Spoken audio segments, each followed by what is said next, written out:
Well, hey there, and welcome to Nauck's Vintage Records, Vintage Record Auction number 73 video series. We're going to be recording probably 2 or 3 highlight reels in this auction, as we normally do. This is auction 73, as I mentioned. This is what the catalog looks like. Those of you who have a copy of the catalog in the mail can follow along. Those of you who don't can pause the video right quick, go to 78rpm.com and download the PDF file.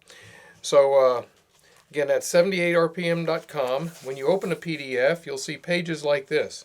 Each record listed in the auction is preceded by a number here in the left column, and that is what we call the lot number. So if I say we're looking at lot number 3231, you can go there in your catalog and see exactly what we're talking about.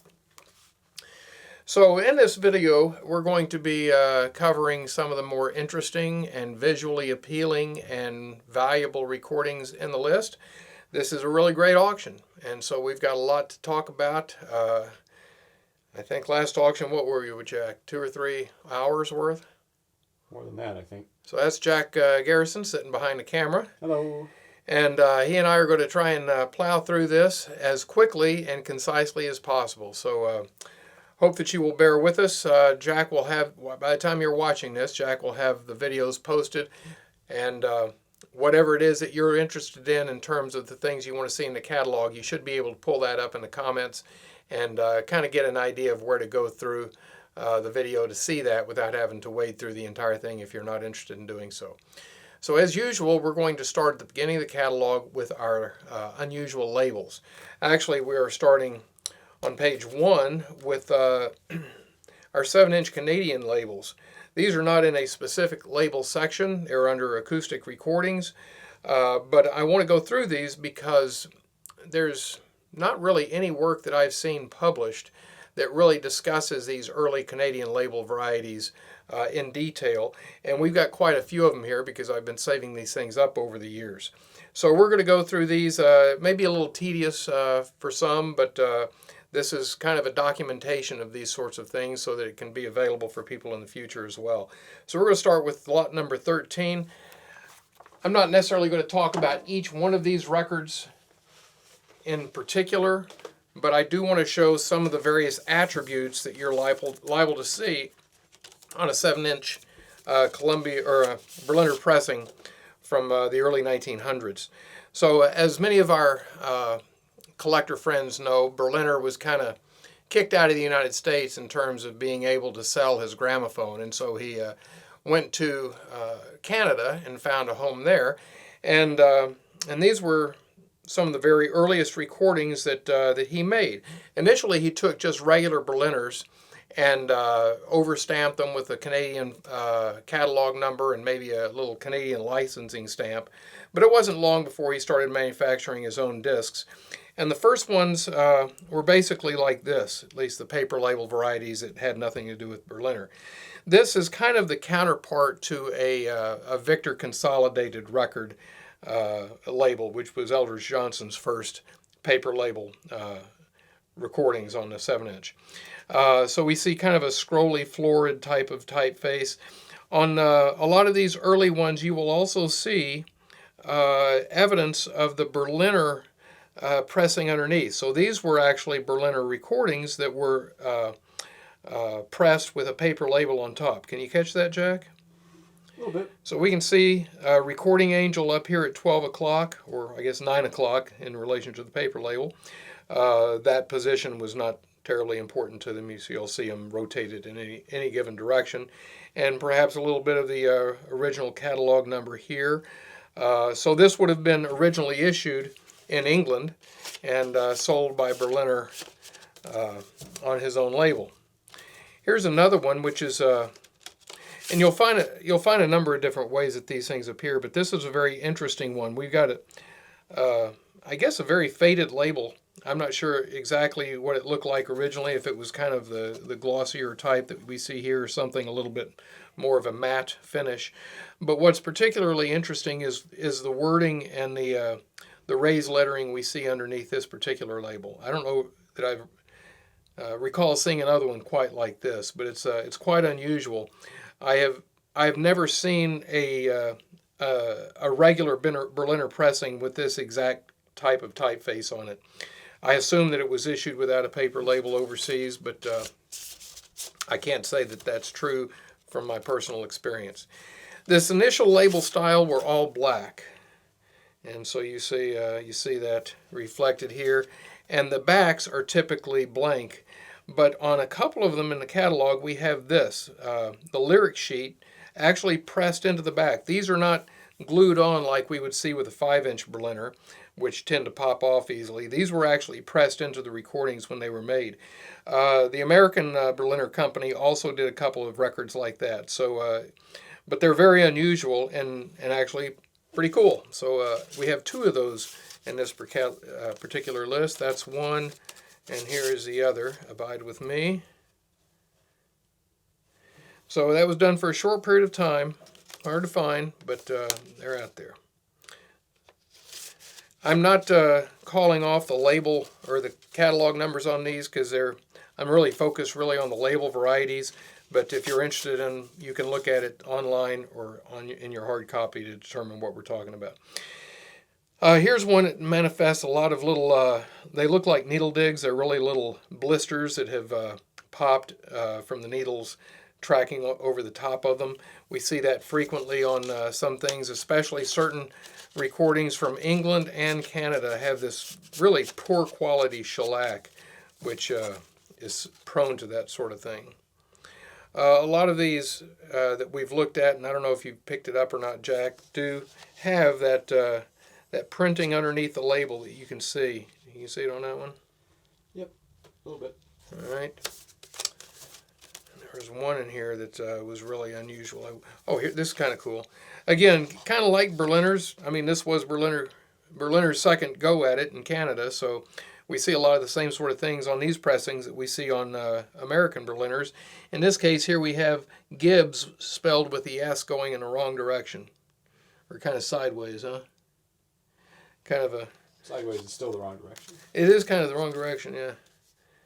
All right, so here we have the same label variety, but now we're seeing a spindle grommet. I don't think we've seen a spindle grommet yet. So they started putting these little brass grommets there to protect the record from being broken over the spindle. Well, that's never really been an issue. I mean, these are shellac records. They're pretty durable.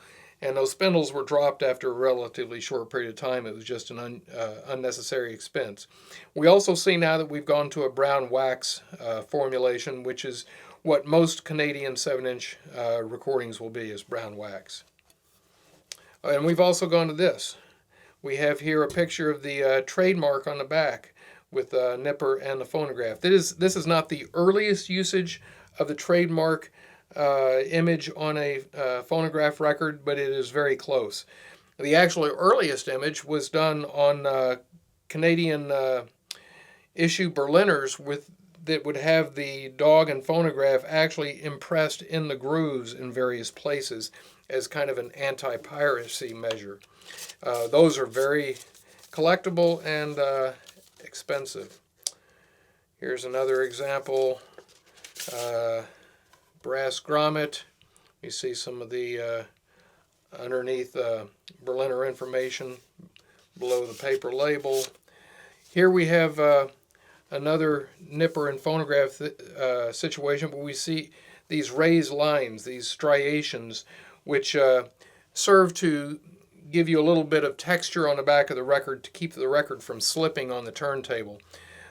Being a 7-inch record, they didn't have a whole lot of surface area to grab onto the felt, and due to the weight of the horn and tone arm and the big steel needles, sometimes they would catch on the record and drag, and so that's why we see that.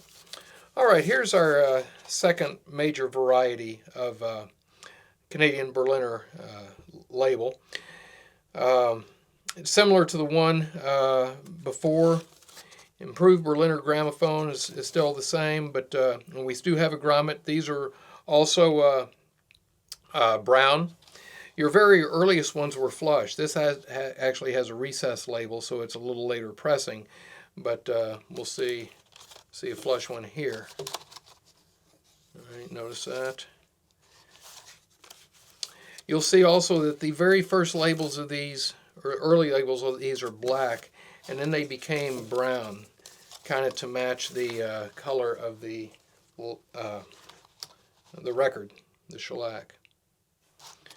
All right, so just flip through those.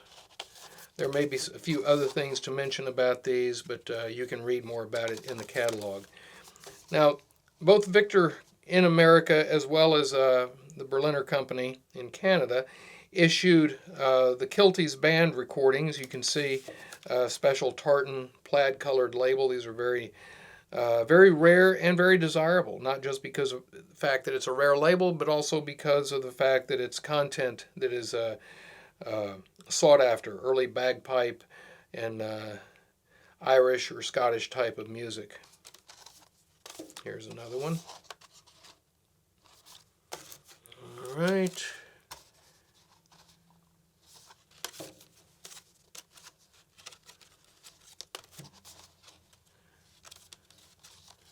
Just keep on the lookout here. I think we've actually gone to a different label style too.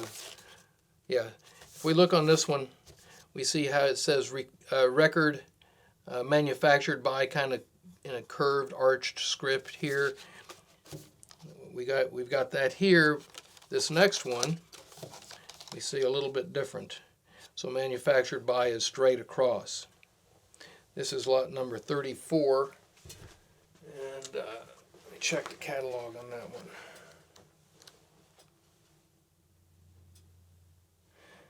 Okay, so that is variety 2, style B. So that with the arched lettering is style A. This is style B. And we've got a couple of those in the catalog. Here's one. Here is another. And then we go to style 3, where we have a dog actually on the label. All right, so we have a couple of those in this catalog.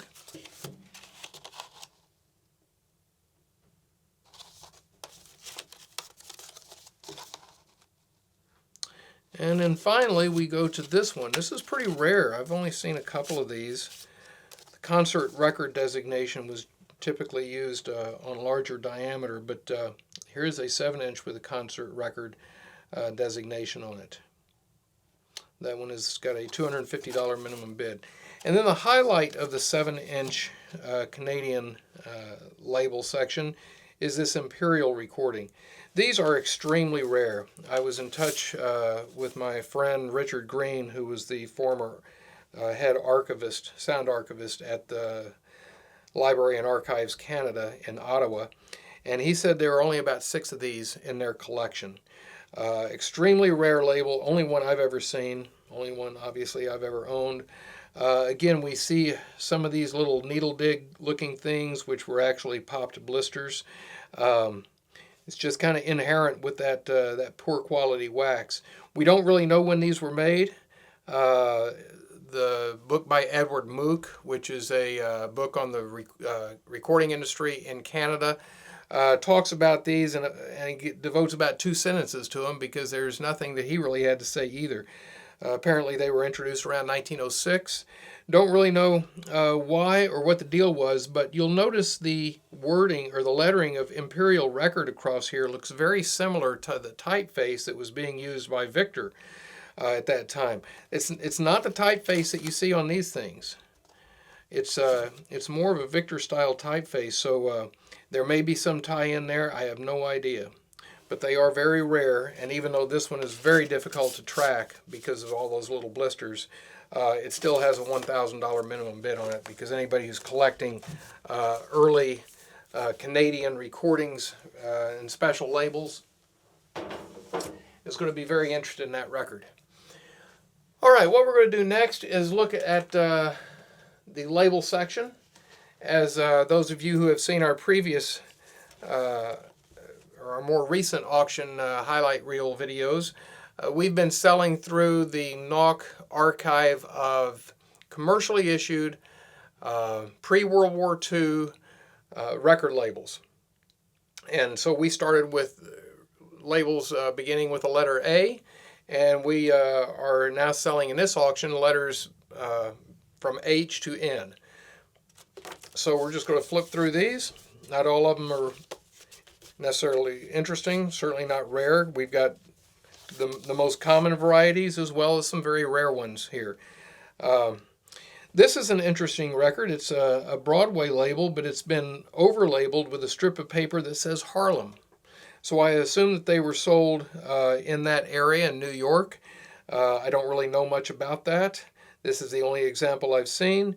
Who knows how many of them were made, but that's kind of a cool thing. Probably a little bit more of a dealer type of label than an actual label, because all the rest of the information remains the same. Probably just something that a Harlem record shop may have done. Or if it wasn't sold in Harlem, maybe they were just trying to capitalize off of the association with, that particular area. That's very possible. Like the California Ramblers aren't from California at all. Although, I mean, would you associate Memory Lane by Majestic Dance Orchestra with Harlem? Maybe it wasn't tied in with the music on the records, but who knows what that was all about. We're going to go to Harmograph now. This is an early Harmograph variety that says quality counts here. Kind of an unusual color for a Harmograph. Then we go to the Human Echo, and we see kind of a lighter colored banner at the bottom with kind of an attractive multicolor label. Then in order to save some money, they went to something a little bit more simple. Again, we have the Human Echo. Here we have a Harmograph Human Echo on brown wax. We've got a number of odd-colored pressings, shellac pressings in this catalog we're going to be getting to a little later. And now it's just Human Echo, not the Human Echo. It's too expensive to include those. Yeah, save a little on the type. We're back to the... Spoke too soon there, Jackson. But anyway, so there's your Harmograph. Now we come to Harmony. Harmony is one of the Chicago companies that issued recordings that were made to play on phonographs with odd-sized spindle holes. So your Harmony hole size is 3/4 of an inch. Basically, you would get your machine very cheaply, or maybe even for no cost at all. You'd save up enough coupons in your laundry detergent until you were able to trade them in and get a free phonograph in the mail. What a deal. When you got your phonograph, you couldn't put any records on it that you or any of your friends owned, because those had little spindle holes, and you had this big old spindle on your turntable. So you'd have to buy records from them. That was the setup. So anyway, they're actually pretty common. A lot of people got those free machines, and a lot of people bought the records for them. Occasionally you'll find other records that are drilled out by hand at home to fit on those, and usually that proves to be a disaster. Most people do not have the ability to cut a nice clean hole like that in a shellac record. But we have a number of Harmony discs in this particular catalog. They went through some label varieties as well. And a lot of these labels may look the same at first glance, but maybe the fine print is different. Different corporate offices or cities might be mentioned, that sort of thing. Here's one that we have an original sleeve for. Original sleeves for these are kind of hard to find because they're very brittle and they tear very easily, but you can see that this is an extremely nice Harmony original sleeve. So if you're a sleeve collector, this is probably going to be of interest to you. And then here's yet another style, silver and printing instead of gold, with a white lozenge at the bottom. Here's one with some circular holes around the label. Not exactly sure what they did that for, but it doesn't make any sense to put those on a Harmony label so you cut a united hole in it. That wouldn't make any sense. Let me, just while we're there, just mention that we also have a selection of standard records in the odd spindle category this time. So here you see the same thing, except that the standard label would have had a 1/2 inch spindle hole instead of the 3/4 inch holes that we see with the Harmonies. All right, let's put these back.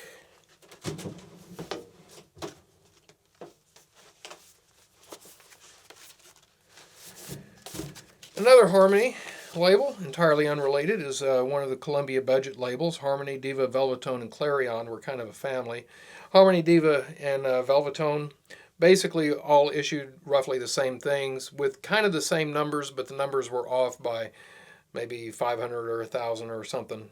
But anyway, they track very similarly. The Clarions were kind of a different series altogether, but some of the same stuff appears on that label as well. So a couple of different Harmony labels. The Harmony label varieties track kind of with the Columbia label varieties in terms of the fine print down here at the bottom and so forth, because they were a Columbia product. This is a later Harmony reissue label. This particular label, April Showers by Al Jolson, was actually released on, I think, Brunswick 6501 or something. Great record. I love that record. But the original Brunswick release is very hard to find. All right, here's a Harvard disc record. It's another Columbia pressing. Single-sided, Herschel Gold Seal. Now we're getting into some stuff that some of our bidders might be interested in based on content that would be somewhat unusual or rare. There's the Von DeLeith pressing. Here's the Herwin label. Hell on the Wabash. Uncle John Harvey's Old Time Dance Orchestra. Somebody may want that, Jack. Maybe. Or maybe this one by the Nazareth Jubilee Quartet down by the riverside. $25 minimum bid. All right. We actually played this on our bidder request show, didn't we? I believe so. The Explosion at Eccles, West Virginia. That was a coal mine disaster by Henry Witter.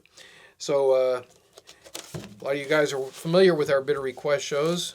Just like we do the video reels, we also do bidder request shows where we will take records out of our catalog and play them for your entertainment and education. That will be shown the 2 days or the weekend before the auction closes, which would be... So the auction closes on April 22nd this time. So 15th? Yeah, 15th and 16th, Saturday and Sunday. On Radio Dismuke, you will be able to hear our show, which is about 14 hours this time. And we will be playing many of the records that we're going to show to you today and a lot of others as well. Just some fascinating, wonderful stuff. Jack and Mark and I host that show. And you can tune in by going to 78rpm.com, our website, and clicking on the Bidder Request Show tab at the top, and that'll take you where you need to go.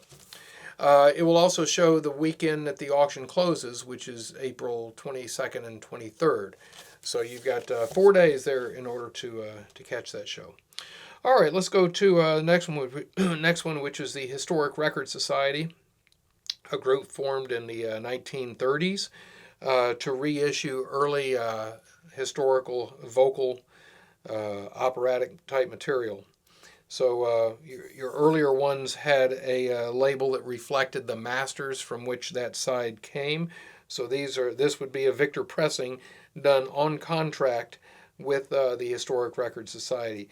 And these are very, very good high quality pressings and quite desirable. You can see that these earlier ones were numbered serially. So this one looks like number 75. You very seldom find numbers over 100, so these were produced in pretty limited numbers. Later on, however, they kind of dispensed with all that, and they started doing these, which were typically dubs instead of pressed from original matrices like the one that we just saw. The dubs were sold in shops. You didn't have to necessarily subscribe to it, and you didn't have the serial numbers on them either, so these are much more common. I think these were sold in shops. I may be mistaken about that. Maybe this was still a subscription thing, but nevertheless, they do turn up more frequently like this than those earlier pressed from original master pressings. Okay, here's something having to do with a hit label, Classic Concert Orchestra at the top. Some of these things just kind of wind up in the pile. We don't have any other hit records. Probably should, but sometimes things are so common that we just didn't bother to kind of put them in the collection because they just circulate through here on a regular basis. Hit of the Week is a label that many of our collectors and bidders are familiar with. We had a series of these in terms of small special pressings in the last auction or two that were very cool. But these are made of a substance called durium, which is kind of a cardstock material with the durium laminate on the top. And these were sold in the early 1930s, early to mid 1930s. Your first ones were color labels like that, and then they went to a silver label at the end. Here's another earlier one. And this was the final hit of the week label style used.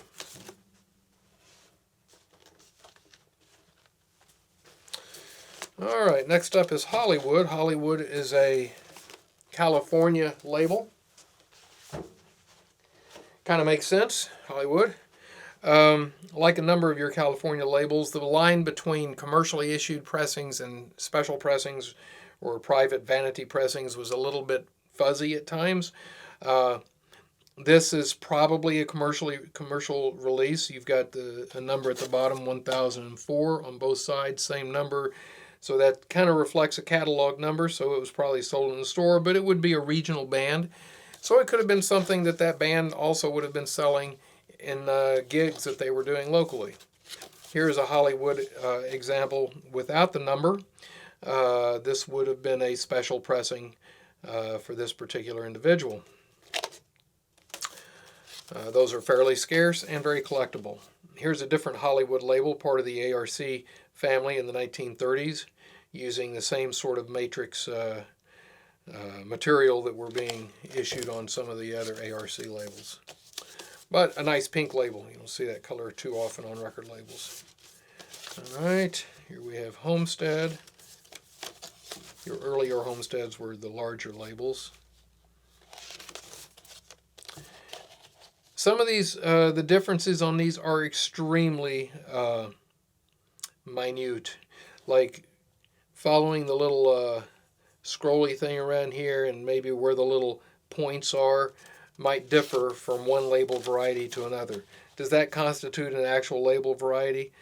I guess it just depends on how anal you are in terms of how you define these sorts of things. Well, some of these too, like they might be almost identical labels, but they might have been pressed by different companies. So that's like, true. With Homestead, yeah, they would have been pressed by ARC at one point, or maybe by Victor for a little while here or there. Those sorts of things.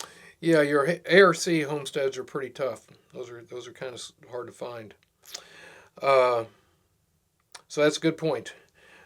Because you're having different plants pressing them. They may be different plants,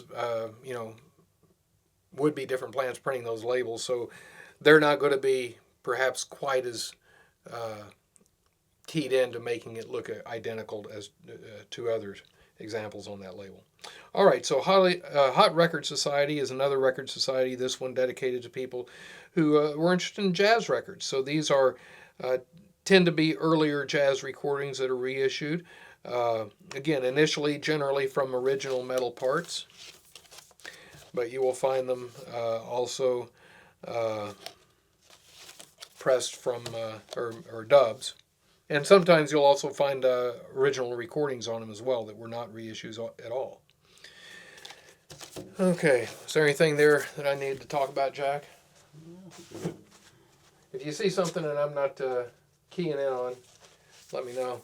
I can't, it's hard for me to see these labels upside down in this lighting with these glasses, so I may be missing something. All right, here we have a little bit later HRS, and even later than that.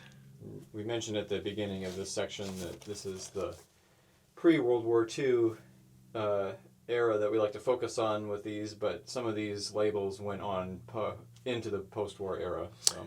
Very good point. Yeah, so you'll see a number of post-war things in here, but we figure, well, if we're tracking the label, we might as well throw in the major label varieties that came out as well.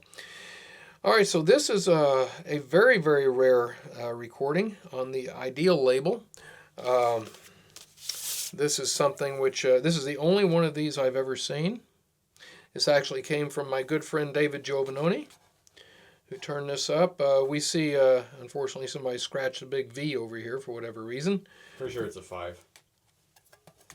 Oh, yeah, good point. It's a 5. Well, fortunately, they got called away to lunch before they could attack this side. But very cool label. And interesting content as well. Payday Blues by the Woodland Orchestra. You know who that is, Jack? No, I don't. And Gypsy Lady Blues on the other side. So, all right, here's Ideal Sacred Records, and this is another rare label that came out a couple of different styles. So here we have a really attractive kind of forest green and cream, and here we go to a red and gold.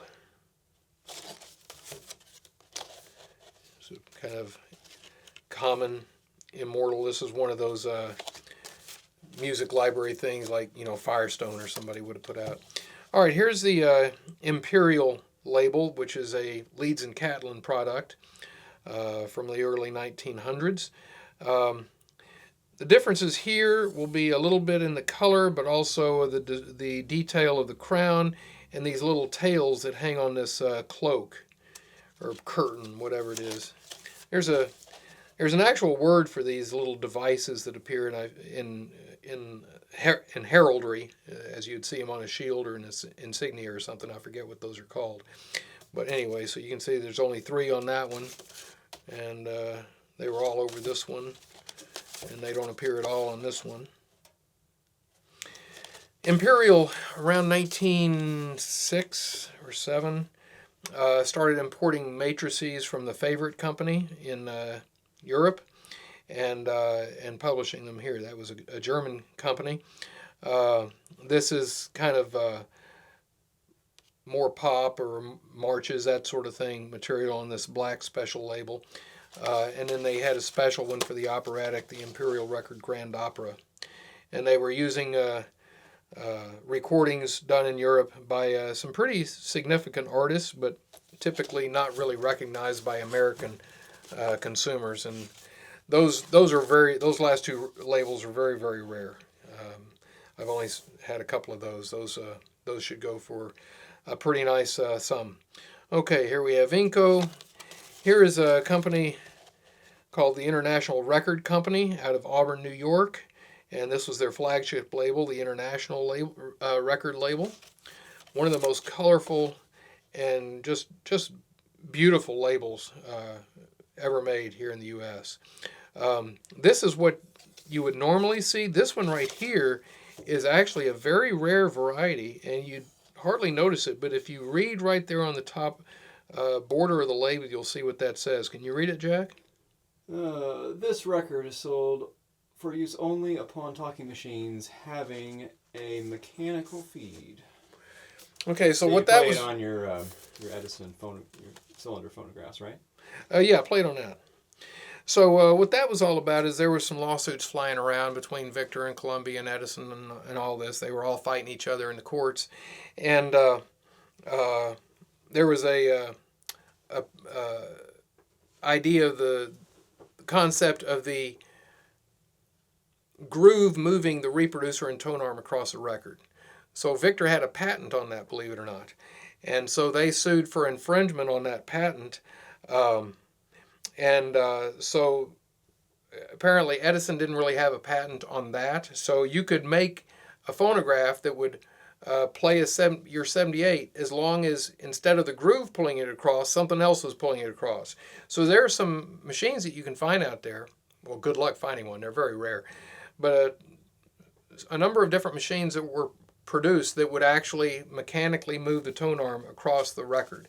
And so that was just kind of a licensing notice for them to get away with being able to press these 78s. And rarer still are the ones where the whole turntable platter moves across the machine. True. Yeah, a whole different deal. Yeah, that's really, really hard to find. But it exists. So we've seen that.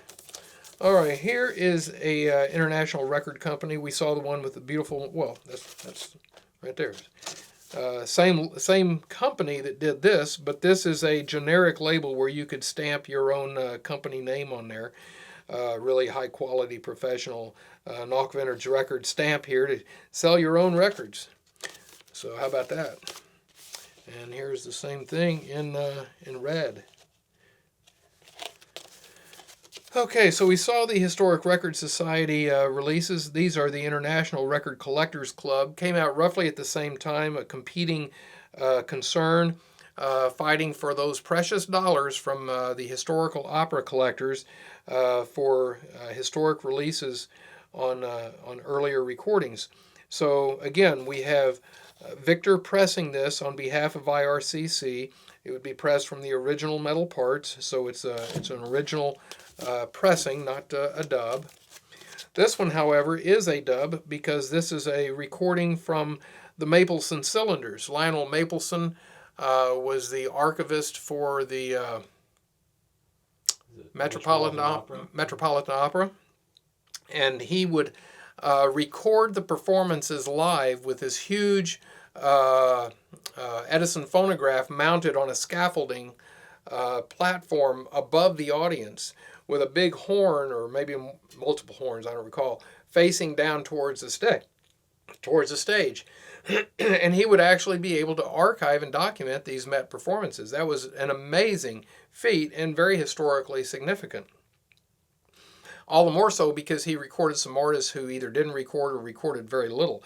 One of those being this one right here by Mr. Jean Dureski. Jean's brother did record. In fact, we sold one of his recordings in a previous catalog.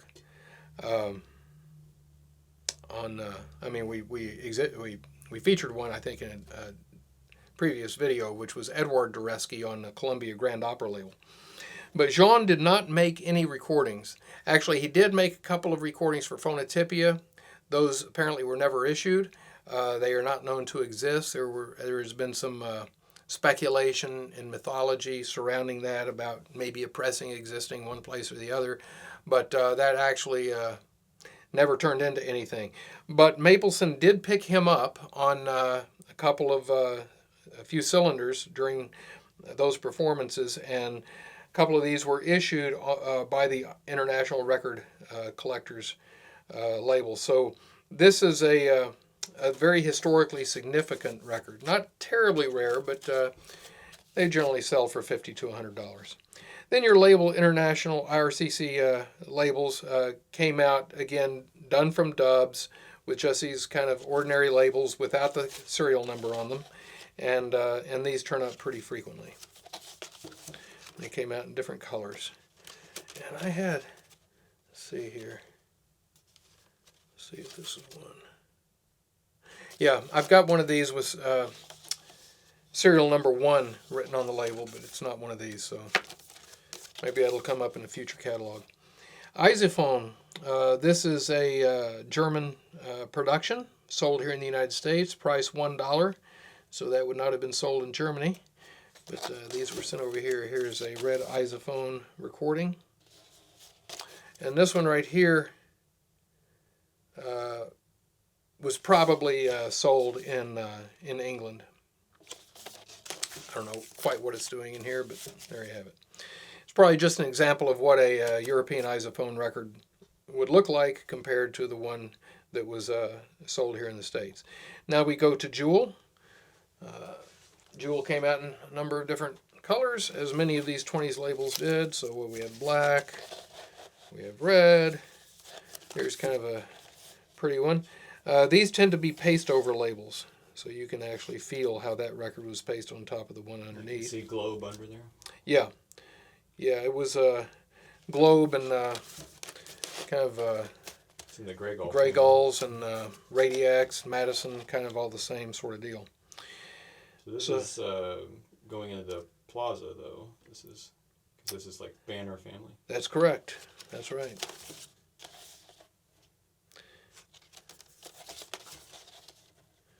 Okay, now, a lot of phonograph collectors really are excited about the next labels that we're going to see because the machines are so cool and so rare. I have had a couple of them over the years. I don't happen to have one now. But the Kalamazoo duplex phonograph was a very neat machine because it was a outside horn machine with 2 horns mounted on the top coming into the reproducer from both sides, which is not the best design, actually, but I wouldn't necessarily say it doubled the sound, but it was still a really cool idea. And the neat thing about the Kalamazoo records is that they picture the machines on the labels. So those individuals who have the machines are always scouting for the labels. There were a number of different Kalamazoo labels that were issued. One of them is relatively common, still pretty pricey, but the others are really hard to find. This being one of the rarest, Kalamazoo Red Label record. That was a pretty early example of a red label. You remember Victor came out with the Red Seal series prior to this being issued, and they were very territorial about their record label colors and usages and so forth, designs. And so they came down on anybody who was printing something like this, and especially the fact that they would call it a red label record right here on the label was really kind of an in-your-face deal. And so these are very rare. They do not turn up frequently. Now here we have another interesting and rare variety. Here we have our duplex machine pointing in the other direction. We have an orange background there. We have a red background here. Now, is that because this is just faded from light? I really don't know. I can't speak to that. That's the only copy of that orange color that I have seen, but it certainly doesn't mean that it wasn't like that originally.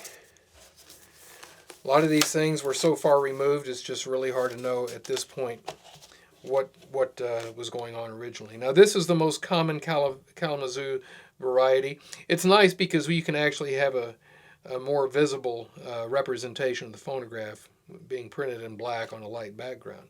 But this one is really cool because here we have a realistic deal. That almost looks like a photograph. Would that have been some sort of a... maybe like a lithograph? Yeah, lithograph or something. So that this is probably the rarest Kalamazoo record label that we have in this auction. There's one rarer that will come up in a future catalog, but I think that this may be the only one of these that I've run across. So that will go pretty high. That's got a... Are you serious, Jack? Who put minimum bids on these things? It only has a $100 minimum bid. Well, I can guarantee you it will not sell for $100. Okay, another record label that kind of went along with the phonograph is kinophones. So kinophones were very unusual disc players with a wild-looking tone arm, which was kind of a long wooden stick with a needle on the end, and just an interesting technological contraption. They sounded fine, and they were made both in the outside horn machines, like you see here, as well as floor model machines. The outside horn kinophones are certainly rarer than the other variety. These are all vertical. They came both on gold on black as well as silver on black. And because, again, these go with some very unusual, technologically unusual and rare phonographs, these tend to sell for pretty decent money to phonograph collectors as opposed to record collectors. So if you're interested in these, you're going to have to bid for them. This one has a $100 minimum bid, as does the gold one. Those were also issued as 12-inch recordings, so you'll find 10 and 12 kinophones. Keynote is a jazz and folk type label. Again, it came in different colors for various series. Pretty common. King Solomon is a gospel label from the 30s. Pretty scarce. Took me a while before I was able to finally scrounge a King Solomon label for the collection. Here's LaBelle. Here's a black LaBelle. Again, the differences in some of these are probably pretty, in some cases, pretty minor, but you can pause your video and go back and look at them and probably pick up what's going on. Alternately, in the catalog, you will see how you can order a copy of our American record label Image Encyclopedia on CD-ROM, which will illustrate these, and it also comes with a PDF that shows you exactly what the different nomenclature terms represent. So if I've got a label style 1, A, I, what does that actually mean? Well, you would be able to go and see exactly what that label variety looks like. Okay, Leeds, another fascinating label. Another one of the more beautiful labels used in America. This is a embossed gold label. They were made by the Leeds company, Leeds and Catlin. And they came in both 7-inch and 10-inch sizes. Some of them have stuff on the back. That one happens to be a blank back. Let's find one that doesn't.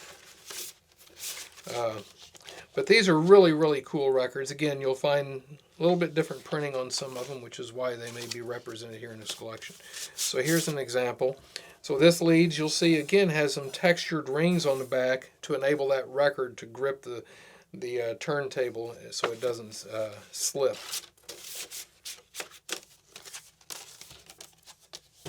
We will have a 7-inch leads coming up in a future catalog when we have our 7-inch Kalamazoo record.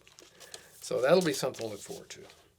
Here is a leads on kind of an olive green color. I do not know, again, if this was originally made like this or if this was oxidized over the years. I tend to think it's not oxidized because I have never seen any other leads do this. Sometimes you'll see maybe a little green spot where it got wet or something, but this is very consistent and very even throughout the label, so I don't know if this was actually made this way or not. Your guess. Leads also was pressed with kind of a smaller label. This appears to have been kind of trimmed down from that in order to accommodate this longer recording. So you see that sometimes on major labels as well. Here's another example of a smaller leads label. And this is something I was really excited to find. I had been looking for it for a long time. Here's the last chord. Jack had found the lost chord, I don't know, 2 or 3 auctions ago, but we finally found the last chord, and here it is. This is another leads pressing, and we know that because of the telltale signs of a leads pressing. We have a 5-digit number down here in a mirror image. You need to move that a little bit so we get some light on it there. Yeah, okay. Typically starting with a 4. So that is a clear indication that that is a Leeds and Catlin pressing.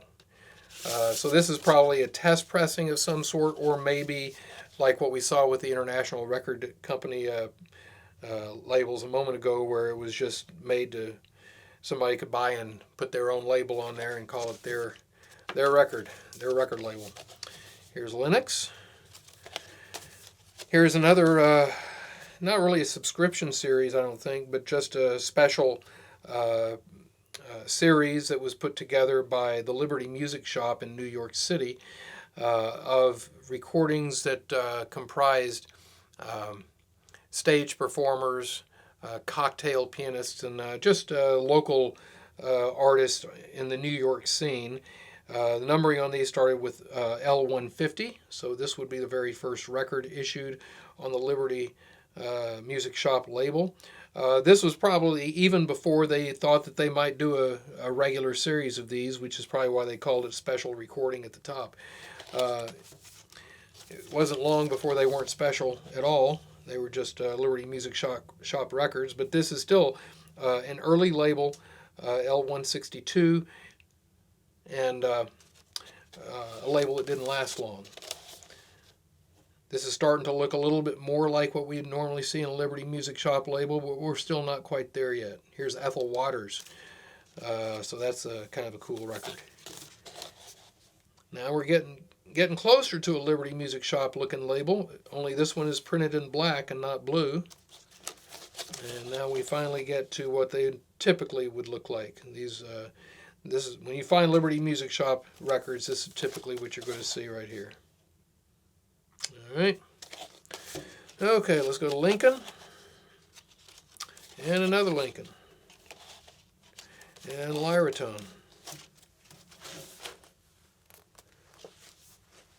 You want to say anything about that, Jack? You're welcome to. Just don't be a liar. Huh. Okay. Lyric. This is an example of an international label which originally would have been kind of a silver foil coating, which wears off very quickly over the years. Kind of like your Ted Lewis Columbias. You know, it's hard to find those things that are really brilliant and unscathed. So the silver is all gone from here, except maybe just a little hint of it around the spindle hole. But certainly a rare record label. Here's a different lyric company. These started out being vertical recordings of an extremely attractive multicolor label. These are just gorgeous. Look, and this one as well. That was the first we just looked at, the first variety, and scarcer than these. But they're not terribly rare. They do turn up. But isn't that beautiful? There's definitely some effort put into that, as opposed to the later Lyric label, which not a whole lot of effort in that one. This is when Lyric switched over to lateral. Okay, then we have MacLeavin, another label for department stores. This was the MacLeavin shops in New York City. Earliest with the latest. That's probably debatable. But it sounds good. So here's MacLeavin on a red. Madison, another gray gull recording, as we mentioned before. Gray gulls often turn up in the kind of an orange brown or brown shellac. Here's a Majestic label. This is vertical with kind of an engraved label, very attractive. On the Majestic label varieties, a lot of it has to do with the length and style of the wings of the eagle. And it may be more noticeable actually on the smaller diameters. We'll be doing smaller diameters on in another auction. We're just doing 10s for these auctions. Here's an original Majestic sleeve. They don't turn up frequently, so even though this was kind of tattered, we kept it with the record. As you guys know, we typically don't sell records with sleeves because the sleeves are nasty and dirty, and we clean our records. We don't want to stick them back in a nasty sleeve, so we put them in our nice new discophiles. But occasionally, if the sleeve is worthy of it, we will put it in the original. And you might be able to see here the wings of the eagle are probably a little different than they had been before. All right, Majestic. Here's a label that used another series of colors. And also what's interesting about Majestics is keep an eye on the smokestacks on the top of the ship. So this ship has 2 smokestacks, and it's made by the Ross Store Incorporated, black label. So here we have a red label. How many smokestacks do we have, Jack? It's like 4. 4. Why do we do? How come we're doing 4? Still made by Ross Stores. How many smokestacks, Jack? How many smokestacks are I holding up? 3. 3. And that one is Ross Stores. This one's Ross Stores. Okay, I guess they are all Ross Stores. And here's another 3 in blue. Why would they do that? I have no idea. It's not like anybody's going to notice in the record buying public. Only a real record nerd would pick up on something like that. Here's Mandel. Mandel was a brand of phonograph, so people who have Mandel machines like to collect Mandel records. Same thing would be true of Manophone, or to be correct, we would say Personophone, or maybe Womanophone, or something. I don't know. Maybe that's why they didn't sell very many Manophone records, because people just got really upset about that. This is only the second Manophone that I've had. It is a vertical record, very rare. This one has a $500 minimum bid on it. If you have a Manophone, though, you need to get the record that goes with it. Master, very common label. Master Tone, not so common. Masterpiece, common. I guess the biggest thing Masterpiece had going for it were their recordings by Marian Anderson. And here is a vertical record on the McKinley label.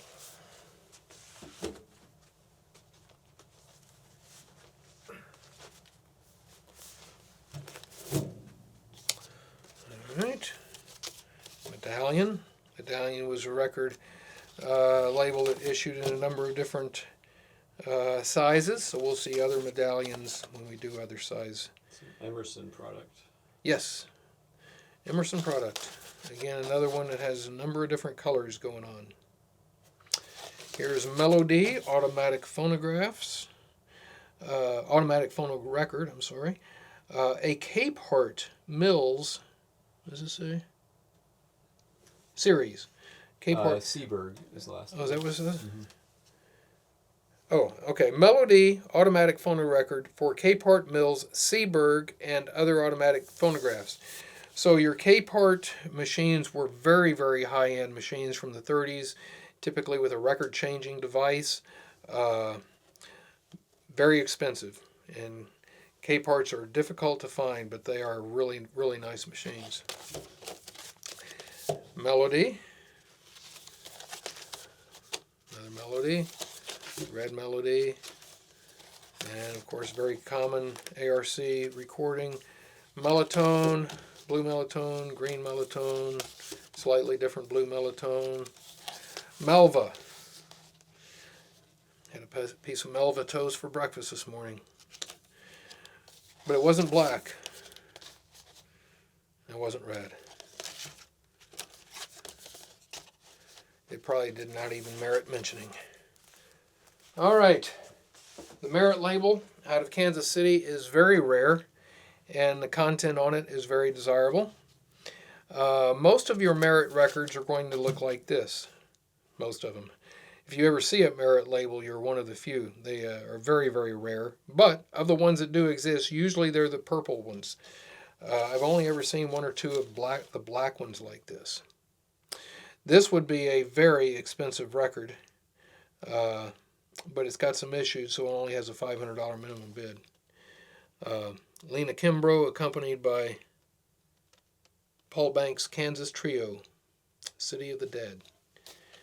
Then we have this one. Of all the Merits that were produced, and there were only a handful produced, this is the most frequently encountered. The Downfall of Nebuchadnezzar on that side, and I've even heard of thee on this side. But a very interesting label. All right, Messiah Records, Messiah Sacred Records. I believe that's a Marsh Autograph product, blue and red.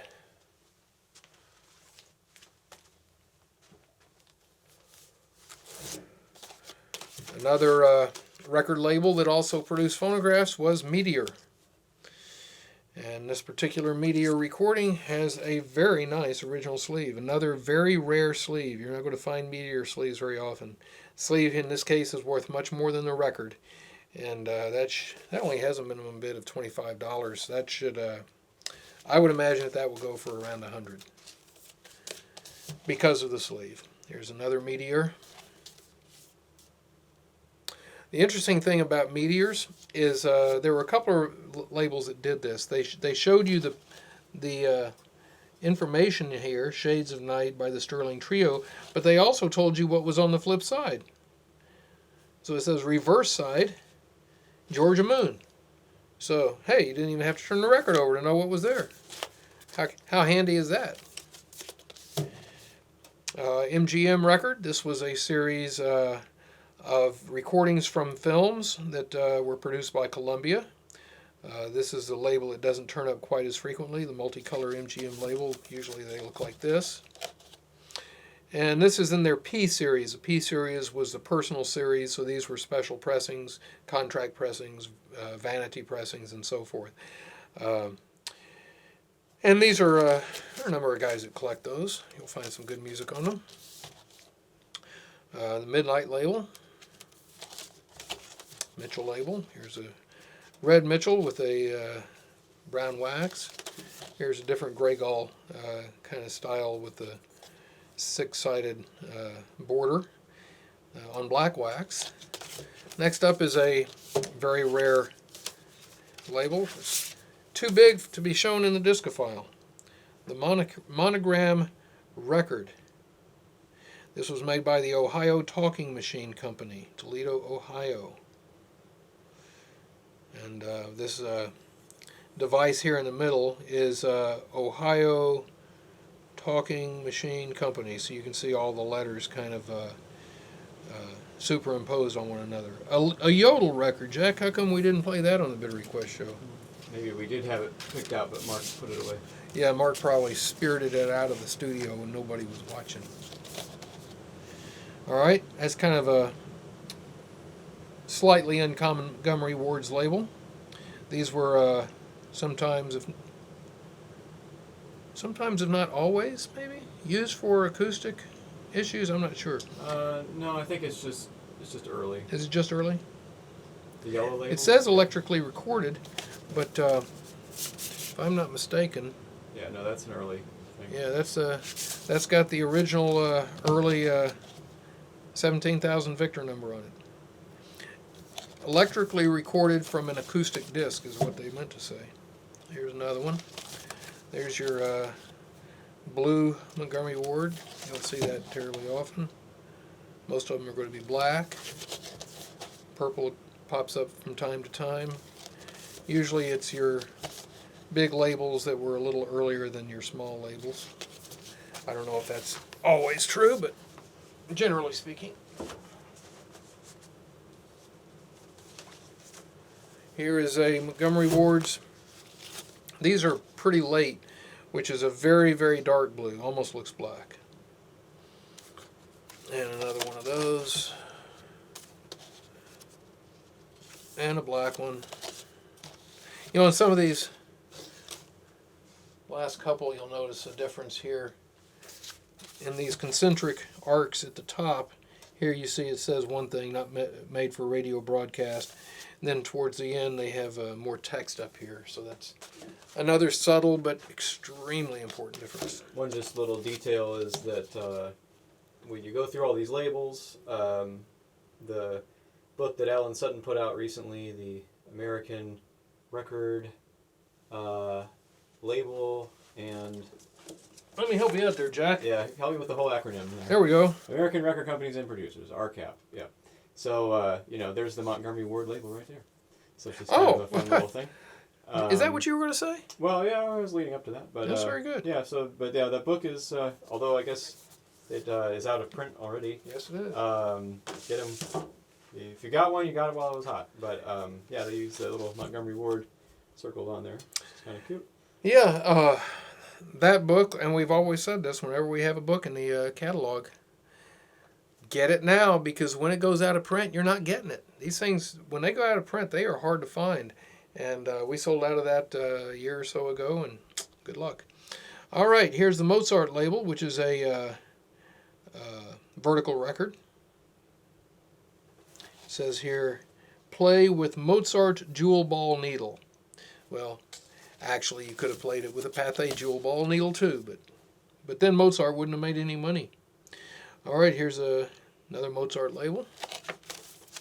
Muse. Music Shop. Music Box. Music Box, that's right. It's a Bridgeport Die and Matrix product. BD&M. This is the Music Hour, which is a perfect, Pathé perfect sub-variety or sub-label. Kind of scarce. I don't know what that minimum bid is, but it should be something. All right. Pretty common music craft label. Getting up in the wartime era. Some of these are after the war, but they're here just for the heck of it. Here's a blue wax one. This is a special issue, as you can see here. What does it say, Jack? This is Honor Award, April 1947, Record of the Month Club. Record of the Month Club. How about that? All right. Well, if you want record on the month you're going to have to bid at least $3 for it. There's another Gray Gull item. NASCO.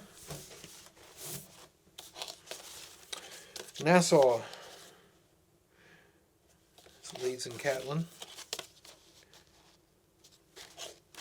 Here is those were single face. This is double face Nassau. It's got the stuff at the top of the label like the DNRs do. Yeah. Yep, exactly. This one is actually a... Leeds and Catlin. Yeah, it is Leeds and Catlin. I think some of these may be Columbia pressings. I don't recall. All right. Here's National. It's kind of a scarce National variety. This is a National variety. It turns up a little bit more frequently. National Music Lovers of New York. I was just in New York last week where I purchased a fabulous collection of things. We'll talk about that a little later. National music lovers, whether you like the music and the artist or not, they get the award, maybe with Black Swan, for having the most different color varieties and combinations. And each one of these colors is for a different series. So this one is what? The novelty series for the orange and gold. Whereas we have here a purple and gold, which is the operatic song series. Not, of course, to be confused with the red and gold dance series. Or the similarly red and gold latest song and dance series. So, you know, you gotta have all those national music lovers NML labels in your collection if you want to have a fully comprehensive American pre-war commercially issued label collection, right? Gotta have them all. Here is New Comfort. New Comfort was an Iowa label out of Cedar Rapids, and it is pretty scarce. We've had a few of these. Generally not much on these that people are going to get real excited about, but it's a scarce label. $50 minimum bid on that. This is a Columbia pressing, the new improved silver-tongued record. Number 298.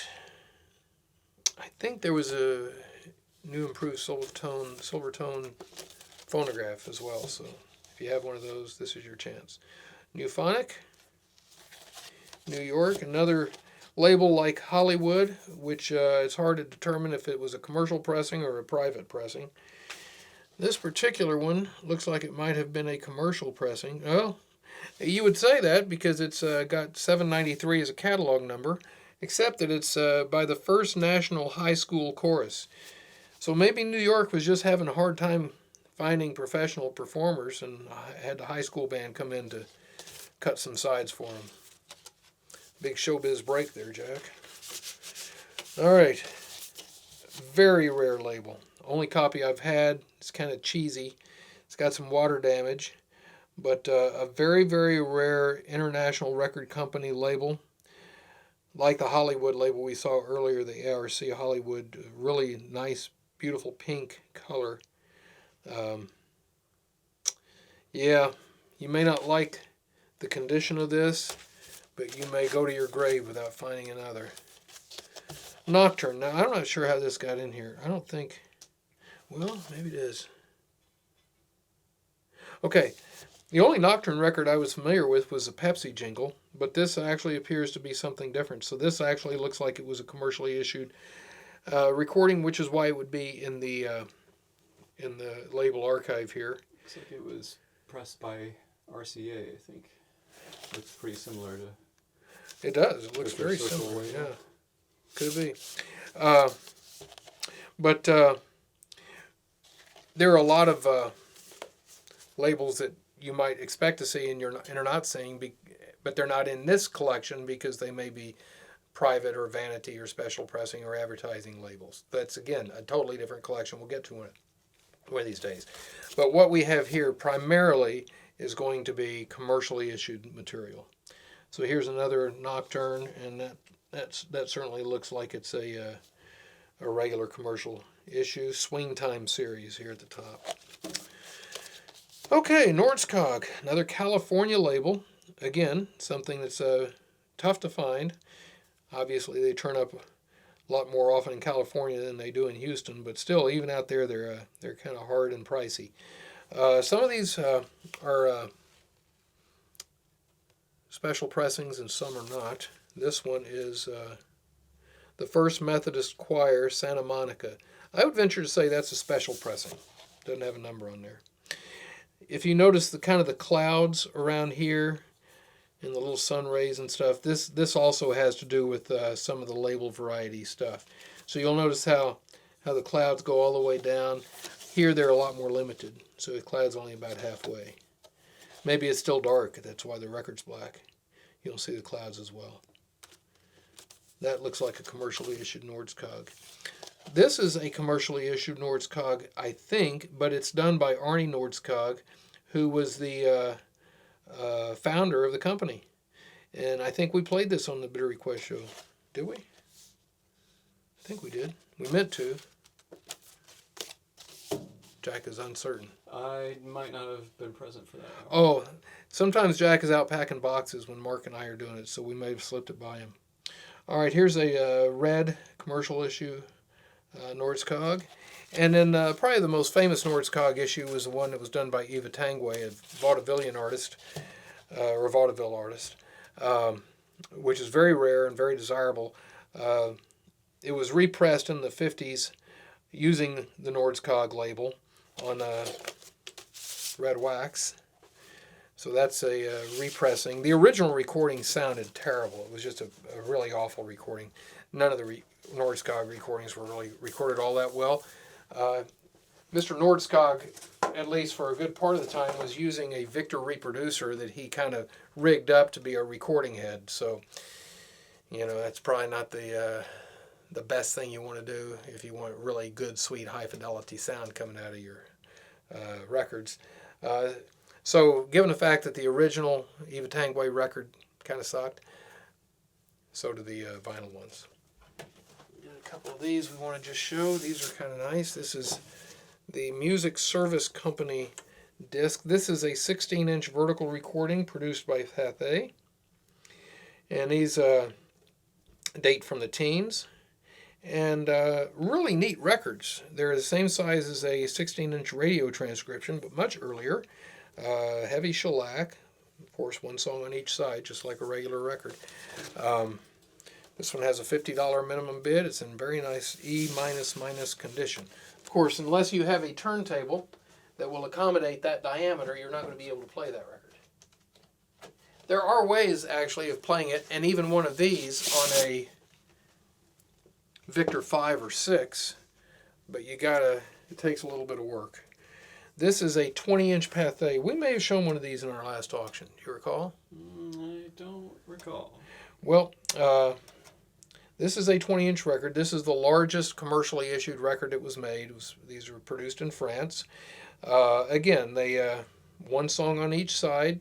It's generally the same thing as you'd find on a smaller diameter disc, but you get a much better sound, just like you would get 2 minutes of sound out of a concert cylinder, but also 2 minutes out of a regular cylinder. But the concert cylinder gives you a lot more volume and fidelity. So anyway, these are not the kind of machine or the records you'd want to be hauling to a picnic or something, unless you needed something to serve your nachos on. Where did they use those, Kurt? Well, they typically would have used these in the same way that they would have done a concert cylinder machine. So you would have found them in the parlors of some wealthy individuals, or maybe in a hotel lobby, or a fine restaurant, fine dining establishment, something like that. Or a theater, maybe. Or in this case, a theater. So this is the same sort of record we just looked at. Again, it is a 16-inch shellac Pathé vertically recorded record, but this was made specifically for accompaniment for silent pictures in the teens. So these are very, very rare. I was in London, or in England, in 2001, I think, right after the 9/11 thing. In fact, I flew out of U.S. to the UK the day after they let planes back in the sky. So it was kind of a surreal experience all around. But I drove through England, and I visited one fellow who had a box of these, all brand new, probably unplayed, all in these beautiful original sleeves. They were not cheap, and I couldn't afford to buy them all, but I did take a few. And this is one. Unlike that one, which had the black labels, and you'll also find them with just the regular Pathé labels with the pigment-filled engraving in the label area. This one has a kind of a magenta-colored label, which is very attractive. That's what it looks like. You can see that is in just really beautiful shape. In fact, here's where this is what those earlier pathes I just mentioned look like. The pigment filled in this area, so you can read the number and the runout. You'll notice on the bottom of this sleeve, it tells you what speed to play these at. So because these were for accompanying a film, they played slower than your regular ones. So this was 60 RPM for this particular record, whereas the one that we just looked at would probably be, I'm thinking, maybe 120. So it would have played twice as fast. Well, it's nice that I guess the legislation hadn't changed yet so soon after 9/11 that they let you still take those on the plane. Oh, They'd probably confiscate those from you now. well, I bought a lot of used it stuff. I with had it all. somebody. I boxed it all up, put it on pallets, and had it freighted back. I did not carry anything back with me from that trip.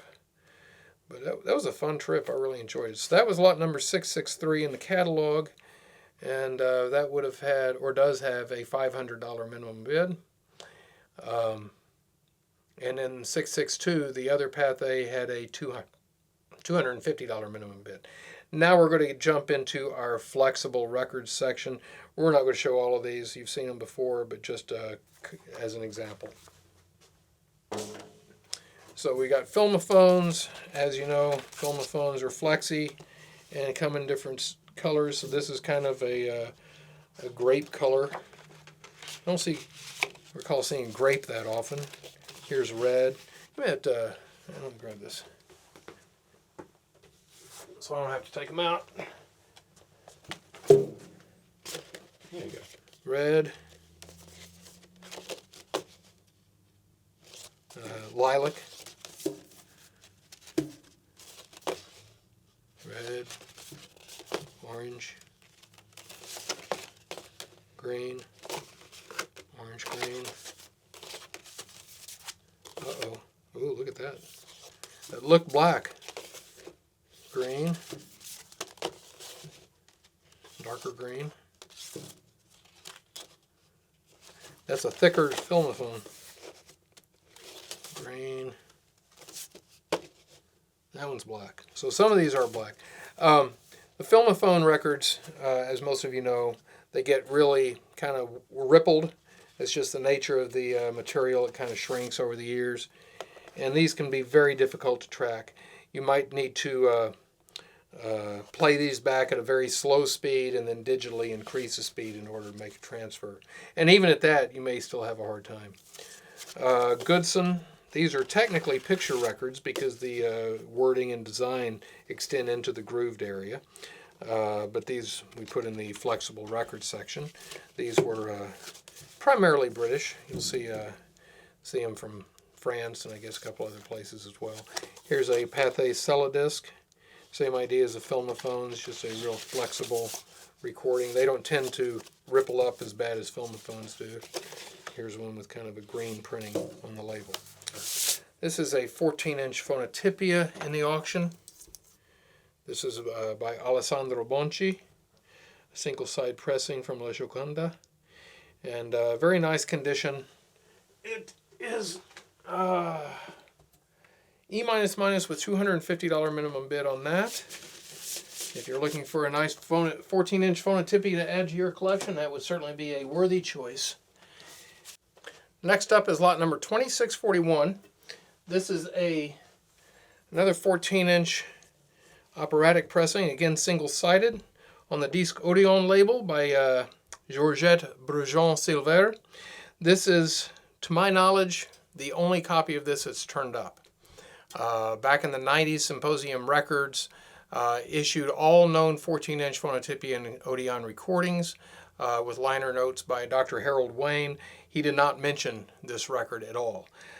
This was actually originally assigned Phonotypia number 69012. Apparently it was not issued as Phonotypia 69012. This was, I guess, only issued on this Odeon label. We did actually play this recording on our Bid Request show. It has a $1,000 minimum bid and is in beautiful condition, as you can see. Okay. So that takes care of the oversized records. Now we're going to go back to another section, starting with lot number 719. It's been a while in our catalog since we've actually run a series of colored wax records. We've already seen some in the label section that we went through moments ago. Now we're going to see a few more. Most of these, if not all of these, are actually going to be post-war labels. And I'm going to grab the white sheet here again. So we can see that's a nice orange color on an Allied promotional copy record. And then we've got, this is very interesting. How many Brunswicks have you seen that look like that? This is one of the Brunswick collector series of reissues. It came in the 4 or 5 pocket record albums, but I've never seen one in multicolored wax. So that is pretty cool. This is a Bing Crosby record. And we've got some really interesting Bing Crosby material in this catalog. Here's a Dana record on nice purple. This next lot, I had forgotten just how glorious this was when I put it in the catalog. When I was working on the auction after we had already put everything together, and I pulled this thing out and looked at it, it was like, that was probably a mistake. I really don't want to sell this record. And if it doesn't bring a price that I'm satisfied with, it will not sell. This is fabulous. What is there to say? Only that I've never seen another one, not anything close to it.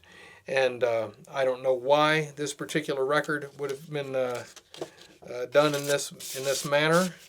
Nothing special content-wise. The Gaucho Serenade by Roy Smeck on one side, and Leaning on the Old Top Rail by Roy Smeck on the other side. So content-wise, nothing to do with the colors of the record. Maybe it was just some guy after hours playing around in the pressing plant and see what he could come up with. Anyway, minimum bid on that is $100, but I guarantee you it will sell for more than that, if it's going to sell at all. All right. Here we have, I don't know if that even helps. Does that still look black? Yeah, that's not good. All right, so basically this is a very dark red vinyl.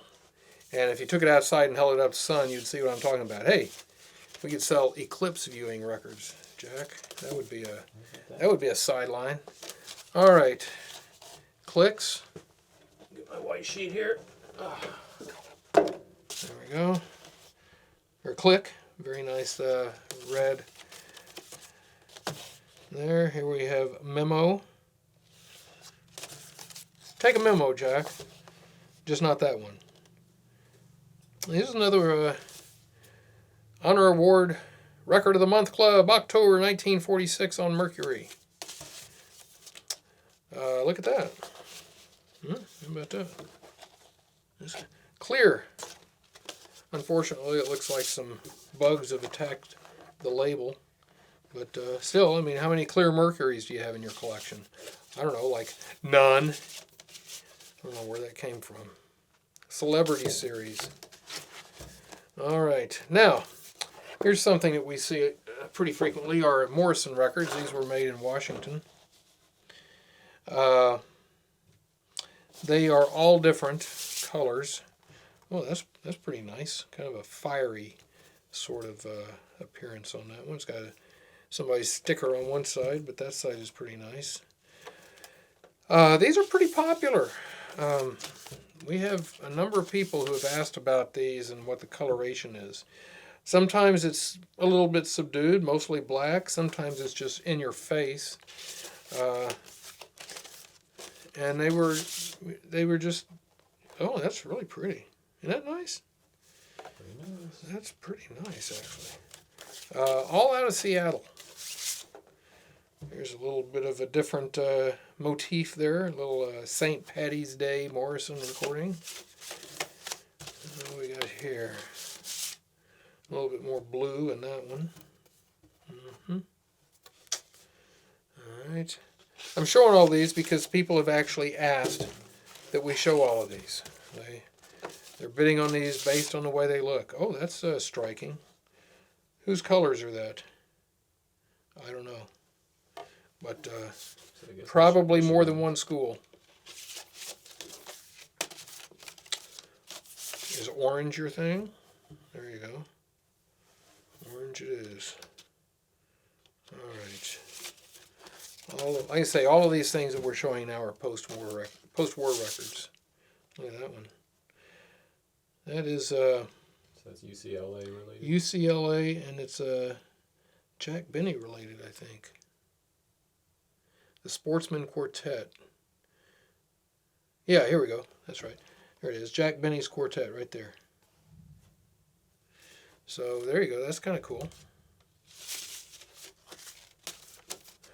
Oh, all right. Here's another record that this is going to have to bring a lot more than the $15 minimum bid if I'm going to let it go.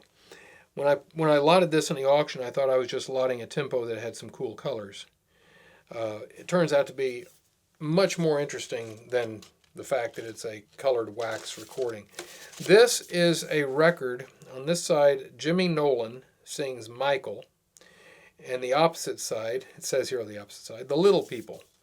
Actually, however, it's the same label on both sides. So we do have Jimmy Nolan singing Michael, but on the opposite side, what we have is like everybody connected with Tempo Records talking to Michael, who is the son of Irving Fogel, who is the guy who put Tempo Records together. And so they introduce themselves as uncle. So here's your uncle Herb Kern, who's the can't read my writing here, who is composer and plays the Hammond organ. And Uncle Ben Light, many viewers will recognize that name. He was a famous pianist. Uncle Don Novus, who is a singer. Uncle Dale Lawton, harp. And then we have Richard Wheel and Bud Morris, who was the engineer. Jimmy Nolan, who was the singer of Michael. On the other side, Bill Barr, Jimmy Dodd, Tony Romano, Bill Marcus, who is a drummer. And then they say in the recording, and unfortunately, Uncle Joe Venuti wasn't in town today. So thank you for that, Joe. So we didn't get to hear Joe speak. But then we got Lloyd Sloop on the Novacord. And at the end he says, if anyone tells you that anyone was responsible for the growth of tempo, but the voices on this record, you tell them they're a liar. So what a voice of confidence in his staff. Mr. Fogel and all of his guys there in 1947 saying greetings to Michael, his son. And it's like the Greetings from the Bunch at Orange Diamond Disc that came out around 1923, where all the division managers came on and spoke a little bit of stuff about how, okay, this year pretty sucked, but next year we think is going to be really good, which it wasn't. But here, this is really just a really positive, uplifting recording, and much, much better than the Greetings from the Bunch. So just want to let you know what that is. If you want to hear that record, tune into the Bitter Request Show. All right, then we've got a couple of Vogue picture records. I didn't get to see that one. I'm sorry? Thank you. Here we go.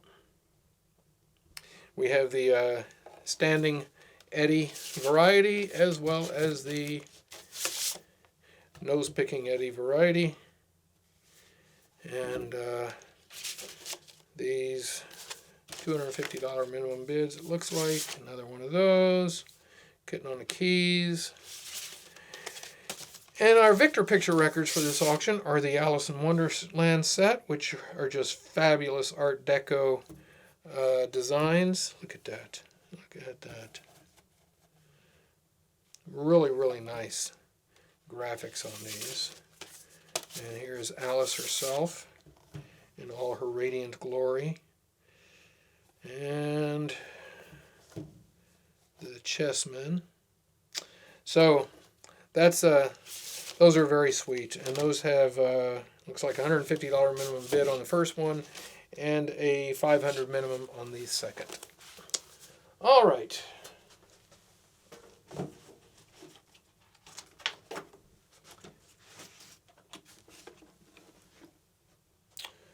Okay, we've had a little bit of interest in this. This is the Music Appreciation Series. Now we're jumping to our educational record section. So as part of that, we have musical education records. And they come with, or actually they don't really come with, you can bid on this separately, but an original case with all these nice, pretty good condition, crisp original sleeves inside of it. So those sleeves are kind of hard to find in good shape, but because they've been locked up in this case for so long, they're in very nice shape. That case is, you know, not new or anything, but it's still solid and sturdy, so it'll work. And especially with all those sleeves in them, that's very nice. To give you an idea of what those look like, here are a couple. Here's 10-inch. Most of them are going to be 10, and black shellac. These were pressed both by Jeanette and by Columbia. Okay, so this one happens to be a Jeanette pressing. This one right here is a Columbia pressing. This one is kind of unusual. It also has an original sleeve, but this is a later Blue Wax Columbia Music Appreciation Series record. So that's pretty striking. You don't see many Blue Wax Music Appreciation. And as it mentions on the label of these, members of the New York Philharmonic Orchestra under the direction of Henry Hadley. So if that's to be believed, all of these educational series recordings were actually, the examples given in the grooves are recorded by New York Phil members. So that's kind of nifty. Now, one of our other educational things, which I think is much neater, is this one. Look at this. Now, this is a much nicer box here. Music Appreciation Series, Victor Talking Machine Company. So that's going to be pre-RCA. This one is in nice shape. It's got a little bit of scuffing here, but in overall nice shape. You've got the original key. Look at that. Who would do that, Jack? That's very thoughtful. Somebody put the original key there on the handle, which in fact the original leather handle is still there in good shape. That seldom is the case. And so that's the key to your little clasp here. And then that opens up. And what do we have here? Look at that. Rural Unit Number 1, 13 new Victor orthophonic records containing 77 selections for beginning music appreciation in rural schools. Educational Department, Victor Talking Machine Company, Camden, New Jersey. Look at that. Isn't that nice? And so we've got all the notes on all these records. All right? And look at that. Original sleeves for all the records in very nice shape. And in the records themselves are Victor Scroll recordings of various things, which you'll see a whole list of them in the catalog. The different numbers. They're not consecutive numbers. These are records out of the Victor catalog, which were selected for this purpose. So here we have Victor 20443. This one is 19730. So these are just Victor records that were in the catalog, available to anybody who wanted to walk in and buy one, that were assembled into this set because they displayed something about music. It would be ideal for a musical education class. So that's what we have here. And all these records are like brand new. Where are these graded at? E+. So basically, this was an unused set. Probably never got sold. And if I'm not mistaken, there may even be a little card in here somewhere. Maybe I'm thinking of something else, but there may be a card that talks about the price to schools versus the price to the public. But anyway, the price to you is a $50 minimum bid, so that's what you're going to have to start at if you're interested in that.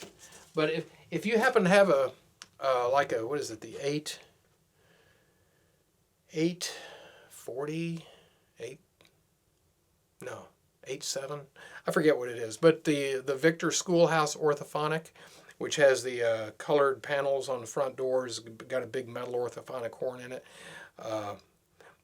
If you got one of those, you need this to go with it. Okay, now we're going to bump over into our autograph section. So here we go. So who do we have there, Jack? I can't read The Dorsey brothers. Oh, both of them? Yeah. The two Dorsey brothers on a black label, okay, doing Yale Blues, I think. The Yale Blues. Well, you don't see that every day. Is that $10? Yeah, it's not. The disc is in pretty rough shape, but it plays well. Yeah, but you're not buying it for the disc. Look at that, too. Both Dorsey brothers? I wonder if that was, you think those autographs are basically contemporary with the issue? Or do you think it was done later? They look pretty contemporary. That's pretty cool. Well, somebody's going to want that. Here we have a Duncan disc, the Duncan sisters, and they're signed here, the Duncan sisters. And then on the flip side, it says Topsy, Dot, Eva. Okay, so who was Dot? Maybe Dot is the spindle. I think you nailed it. Dot the spindle. How about that? Well, that's cool. That is a I don't even see a minimum bid on that. Anyway, it's lot 3554. And now lot number 3557. I'm going to start calling lot numbers now because we're getting away. We've been just kind of going through sections. That's easy to follow along. But we're now going to start getting into stuff where we're going through entire genres. I'm going to mention lot numbers as we go. So 3557, here is a Donald Novus autographed. Unfortunately, some of that is missing, but it is what it is. Now this next one is really nice. Look at that.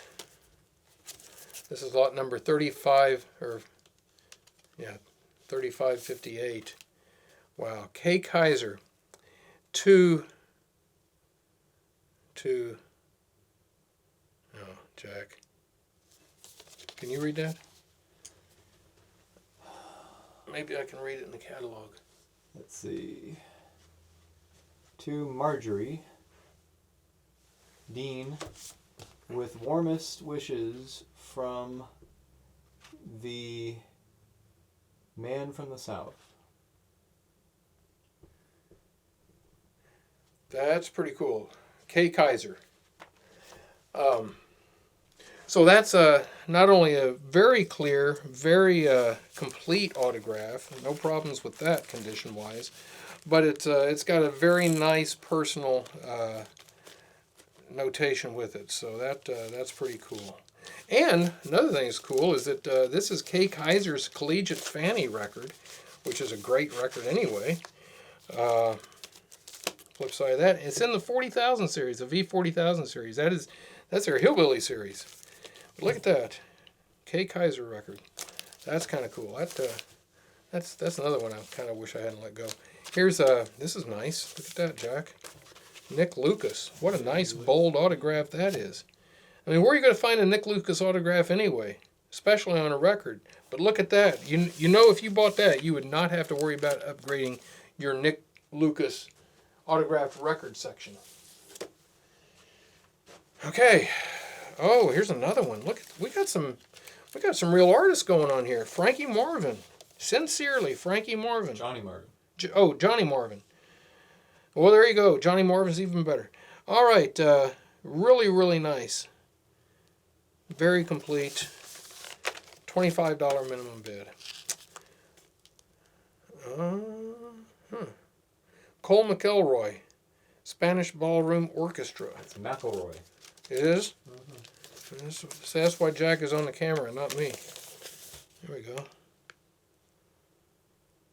So, do you know Cole McElroy? Not personally. No, I didn't either. West Coast guy. All right. You know anything about Phil Napoleon?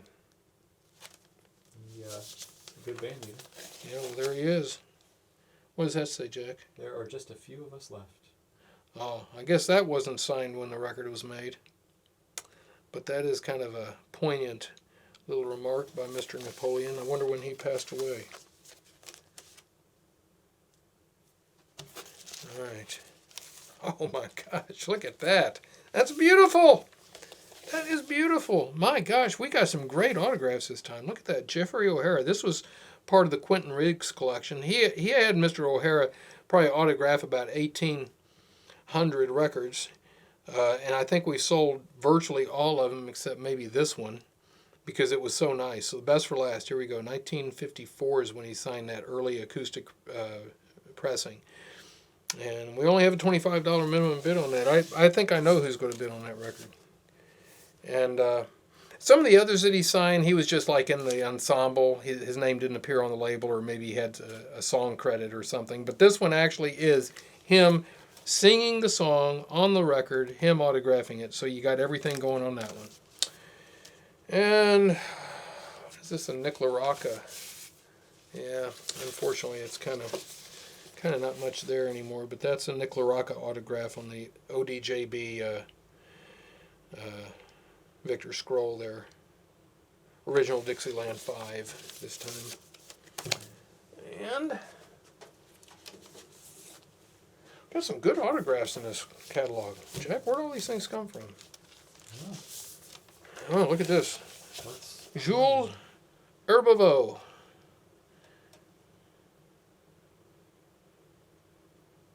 This one is kind of unusual because it's got a black pen. Because he had some white space to write on. Very nice, attractive label and autograph. And this is another kind of faint one. Here is Phil Reagan on a Brunswick.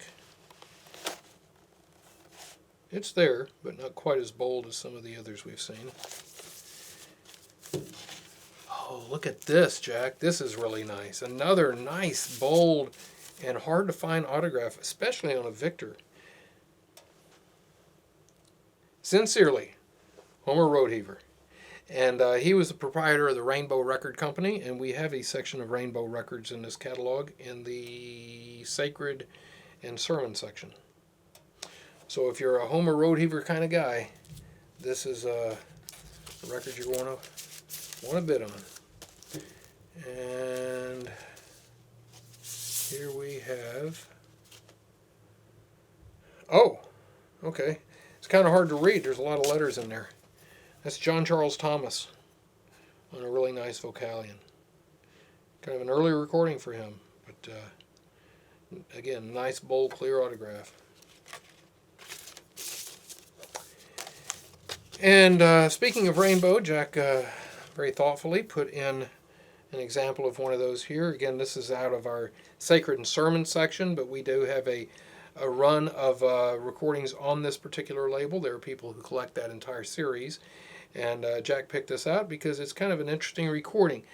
How to get an audience without claptrap methods. Well, that's pretty easy. You just get a bunch of great looking records and you get Jack to set up a video camera and you just sell them to people. Bammo, instant audience. That may be a little claptrap, Jack. Yeah, you gotta admit.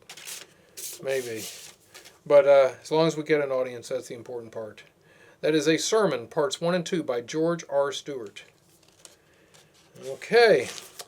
All right, now we're going to pick up on page 11. This is our special pressing section. In the past few catalogs, we featured special pressings on Columbia and Jeanette, Marsh Autograph, Durium, and Edison. The Edisons have kind of been spread out over several auctions. We've had several of them so far, and we've got some in this catalog as well. Am I missing any, Jack? I think those are the primary ones. Yeah. So this time we're doing Victors. So we've got a lot of Victor special pressings in this catalog. And by special pressing, we're talking about stuff that was not issued for commercial sale. Stuff that was either vanity recording, somebody walks in the studio and says, hey, here's $50, make me a record. Or maybe a drugstore that might want a promo copy for a sale that they're doing, or advertising disc, or an in-house thing. You know, this is Mr. Bigwig to all the minions out there. How come you guys didn't do so well in our Christmas retail promotion? That sort of thing. So anyway, so we're going to go through some of these things, just some of the higher value things, just because they're interesting. We're going to start off with lot number 763 for a $50 minimum bid. This is an 8-inch Victor. Now, you don't see 8-inch Victors from this period very often. I mean, that was a size that came and went very early on in Victor's career back in the early 1900s. But here we see an 8-inch Victor. The opening of Schuster's RCA Victor record department. So that's a single-sided record and a little dramatization. It's pretty cool. We played that on the Bitter Request show. So if you're interested in hearing it, you need to check that out. Schuster's was a big department store in Milwaukee that no longer exists. Here we have lot number 771. We had a copy of this in an auction a number of catalogs ago. It did very well.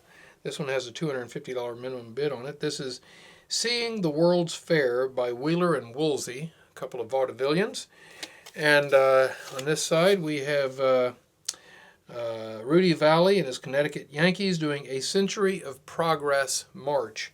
So this is a World's Fair item. For those of you fellows who collect World's Fair, that's something you might want to have. It was last auction, I think we did something from the World's Fair in St. Louis, right? Gosh, With the brown wax special recordings. Oh, yeah. Well, there was... so you had a brown wax home recording of somebody talking about the St. Louis exposition, right? That's what it was. Yeah. Yeah. So anyway, that was very cool. So we've got this World's Fair item here from 1933, and then we have another one coming up that we'll show you later, which is just off the charts. All right. Oh, this is a very cool record. We played this on a Bitter Request show. In fact, we played one side on a Bitter Request show a number of years ago, and we played the flip side this time. This is an RCA Victor label, like you would have seen one of their pressings for IRCC or HRS, the Historic Record Society. This is Enrico Caruso Jr. So his father died in 1921, well before the advent of electrical recording. And here we have Junior doing a couple of arias, and he is a very competent tenor. Of course, with a name like Enrico Caruso Jr., you would have to be amazingly competent to get anywhere in the opera field, probably, because you're living under that immense shadow. But he does a very good job with it, and he signs the label in a very endearing way. It says, "To my pal Eddie, the world's worst tenor, affectionately, Enrico." So he definitely was not the world's worst tenor. And it says on the label, it was recorded in New York, March 1938, issued only by Collector's Record Shop, 71 West 48th Street. And on this side, it's numbered 6 out of 1,000.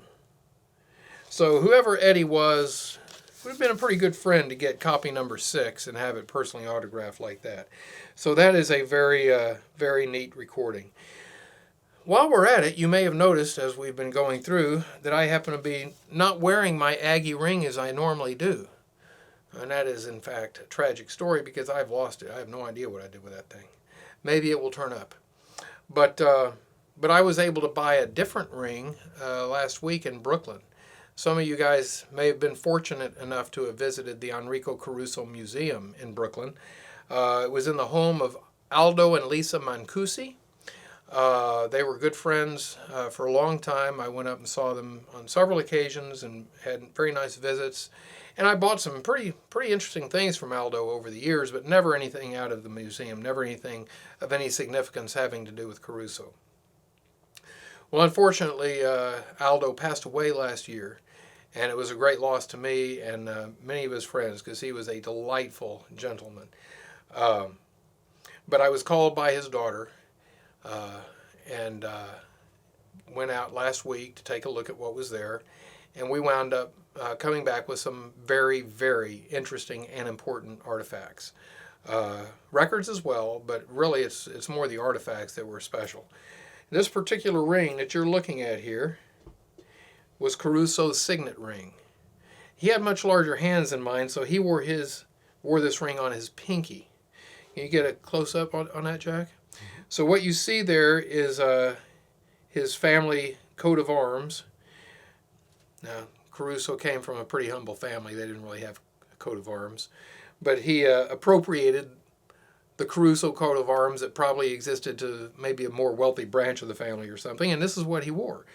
And a ring like this could have been used to, if you poured the wax seal on a letter or a document and impress a ring into it, then you get the raised image there. So that's what it is. And on the side here you have, and I can't really see that, Jack, but you have the probably the tragedy mask. It looked like a lion to me. It's actually a mask. And one side you have the happy face, and the other side you have the frowny face, right? Or the great tragedy and whatever. Anyway, probably selected by him just to indicate his career as an opera singer and therefore an actor as well. So that's Caruso's signet ring. It may very well be coming up for sale down the road. But in the meantime, I'm going to enjoy it. We got some, like I say, some other things, so you'll be hearing something about that in the future, and probably in the next catalog we'll be listing some of those things. There are going to be some autographs, some photographs, some of his caricatures. Those of you who collect opera things are familiar that Caruso was an extremely talented caricature artist and did many of them for primarily other opera singers and people in the trade, impresarios and stage managers and so forth, but also family members and just people he would bump into at a cafe or something. So those are very collectible and very uncommon to find as original drawings. So we look forward to getting into that as time goes by. All right, let's move on. Lot number 774. Another record in our Victor special pressing section. This is a very famous one amongst jazz collectors. This is Gene Goldket's orchestra in my Merry Oldsmobile, made for the Oldsmobile Company as a promo. Foxtrot on one side, waltz on the other side, and Bix is on here. This has a $200 minimum bid. It would have been much higher than that, but we have an unfortunate label tear on this side.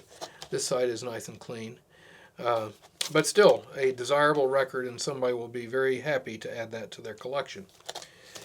Lot number 777 is a Victor recording for the Ohio, is it the Ohio, Jack? Baltimore and Ohio. Baltimore and Ohio Railroad, with a nice picture of a steam locomotive on the front there, and a little bit more information on why this was released on this side. What does it say, Jack? Let's see. So this is the Baltimore and Ohio Railroad Glee Club selection sung at the Centenary Exhibition and Pageant of the Baltimore and Ohio Railroad, Baltimore. Let's see. That's Maryland, September 24th through October 15th, 1927. And I guess for those of us not living in Baltimore, Ohio, the B&O Railroad is, of course, famous from Monopoly, right? You can buy the B&O Railroad in Monopoly, if I'm not mistaken. Maybe, amongst others. Amongst others, yeah. All right.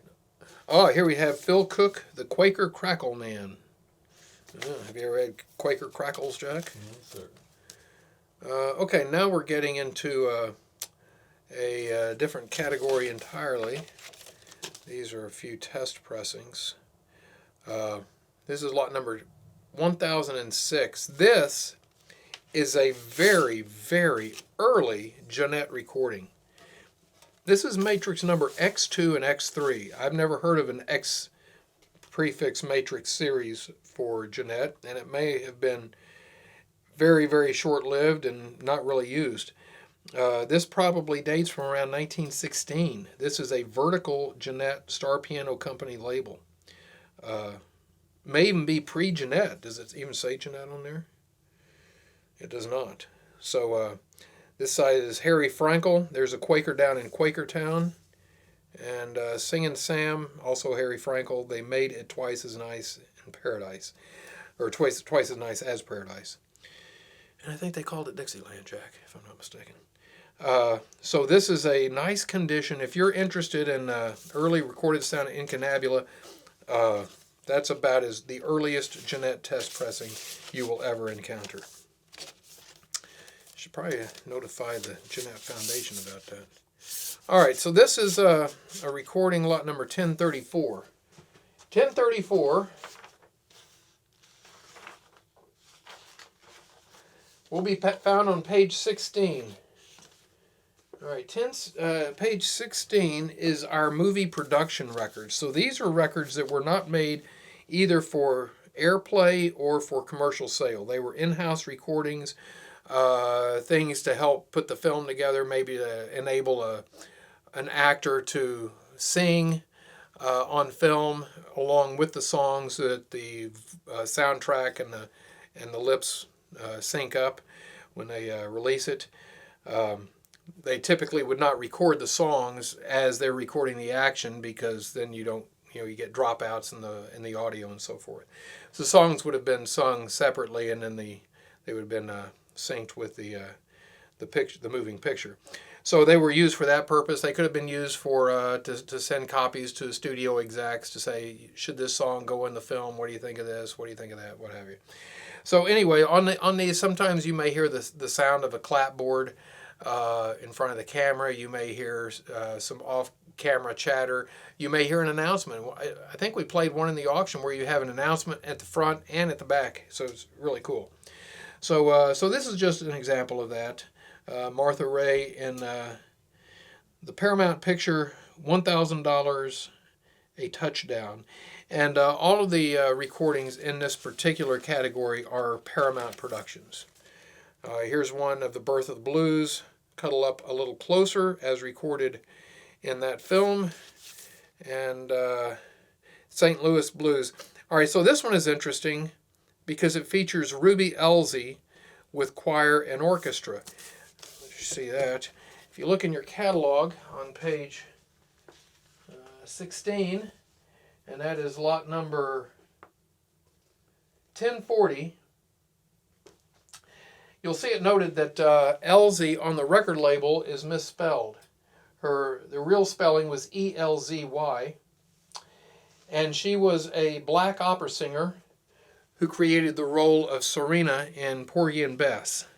So I don't know if she made any recordings, probably not many, but if you're interested in black history and opera and so forth, that would be a very interesting and fun record to own. Okay, now this is pretty cool. This is lot number 1075, and I'm going to read from the runout area because you can't really see anything.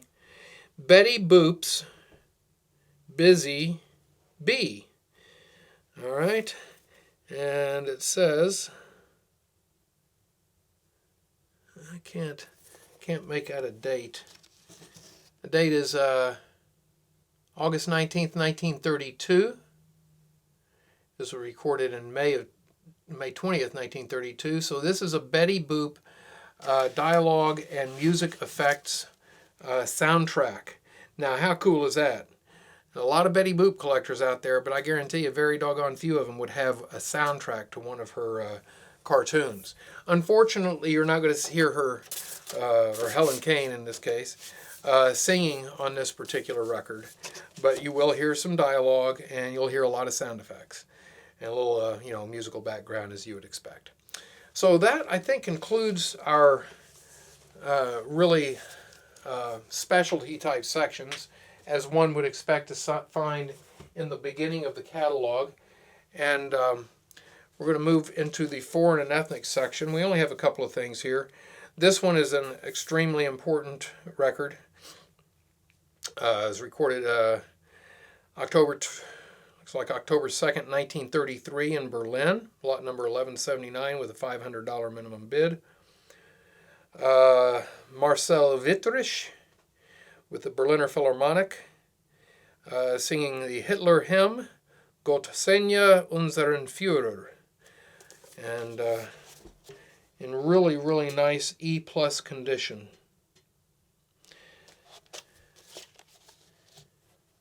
This side is Manung. So Marcel Wittrich was a very famous, prominent German singer who maintained a career even after World War II in spite of the fact that he was a Nazi. But his career was somewhat limited and not quite perhaps as stellar as it had been or could have been otherwise. Here is the Musikchor der Liebstandarte des Führers, als die goldene Abendsonne. So another Third Reich recording with a minimum bid of $50. And this is a Sunburst Deca by Lena Machado, Mauna Kea. Just a nice Hawaiian piece, minimum bid $100. Here's Patrick Fitzpatrick on bagpipes, 3 drops of brandy on a acoustic Columbia, minimum bid $100. Michael Coleman, Sunburst Deca, Lord Gordon's Reel, lot number 1211, recorded in 1934 for $150 minimum bid. And, I got to apologize, guys. We have not had a whole lot in the way of operatic records in terms of really rare and important stuff. Only a couple of items in this catalog. We saw the 14-inch records already. Here's a Tamano G&T, which we pulled out simply to illustrate the serial number and the way that was done on the G&T pressings. Here in the United States, the serial number would have been stamped in gold on the label. Overseas, however, there was this little tag attached or as part of a label that would stick out in the runout area. Kind of a weird way of doing it. Probably not the best way of doing it, but that's what they chose. And Tamano had a special deal with the Gramophone and Victor Company such that he got paid royalties on his records, which was very unusual back then. But he was in a position to demand and receive that. All right.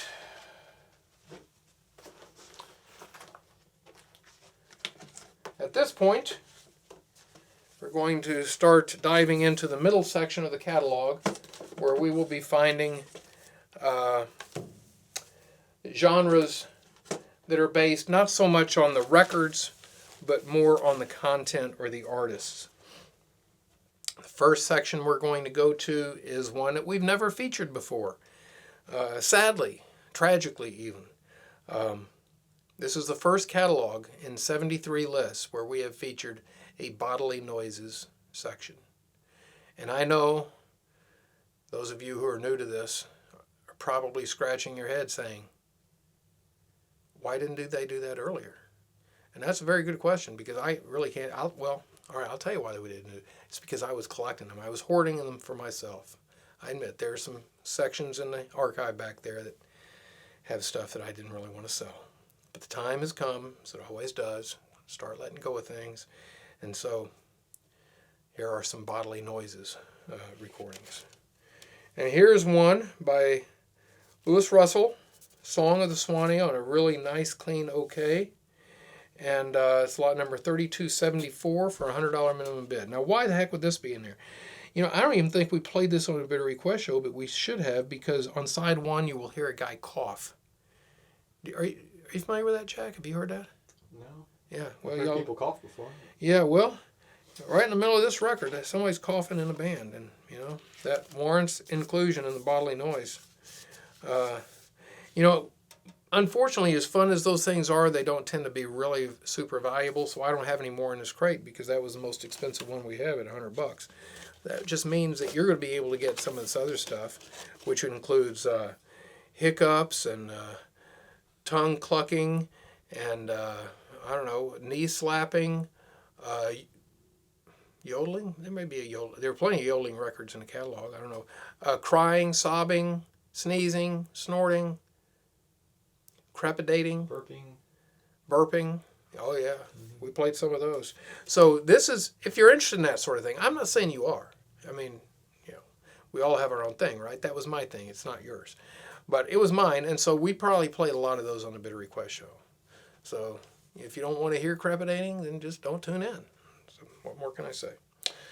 Lot number 3419 is out of our organ section. This is a Fats Waller Victor, $75. And this is a kind of cool record. Got a lot of cool records in this auction.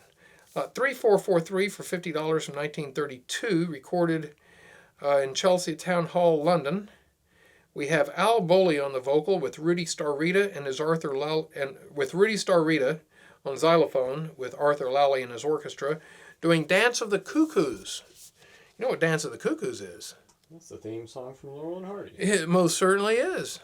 But did you know that it had words? I did not know that it had words. This one has the words. So if you want to be, the cool guy on the block and go around singing Dance of the Cuckoos, get that record, and you can learn the words. Okay, I think we're getting into our historical section. This is 3496, addressed by the Honorable Dr. Ernst Reuter, Lord Mayor of the city of Berlin, Germany, to the Lutheran Laymen's League, Missouri Synod Convention, 1952, souvenir memento.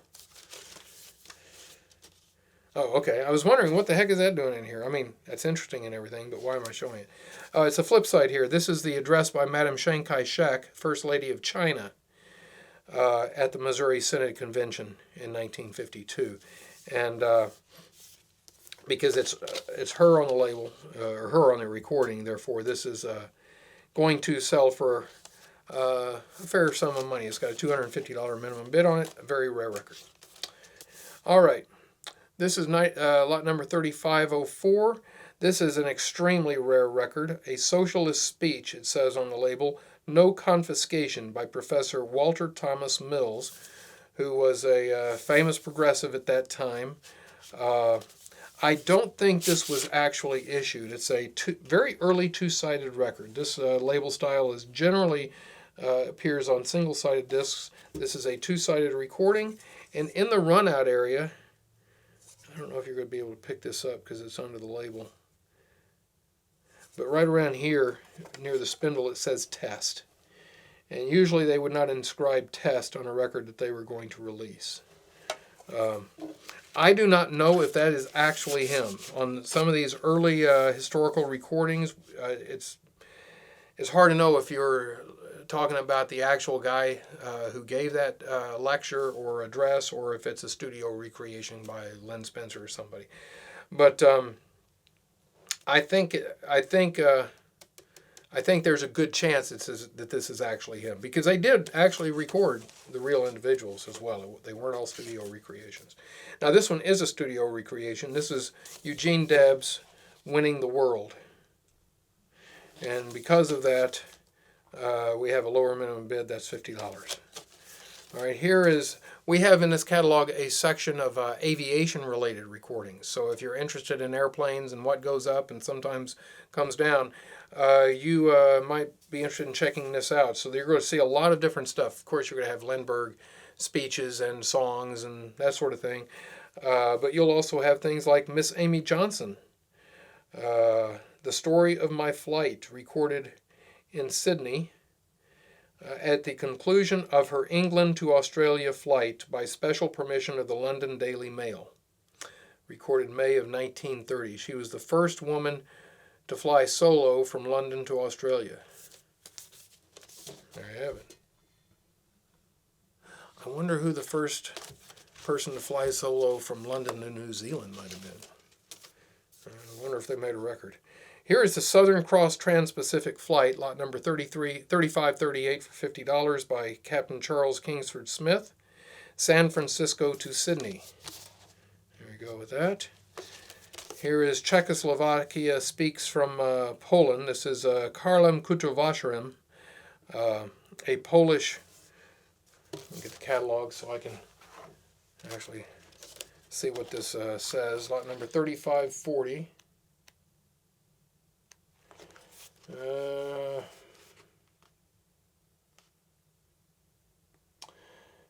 Lieutenant Colonel Karl Kuttelwasser, interview in Czech.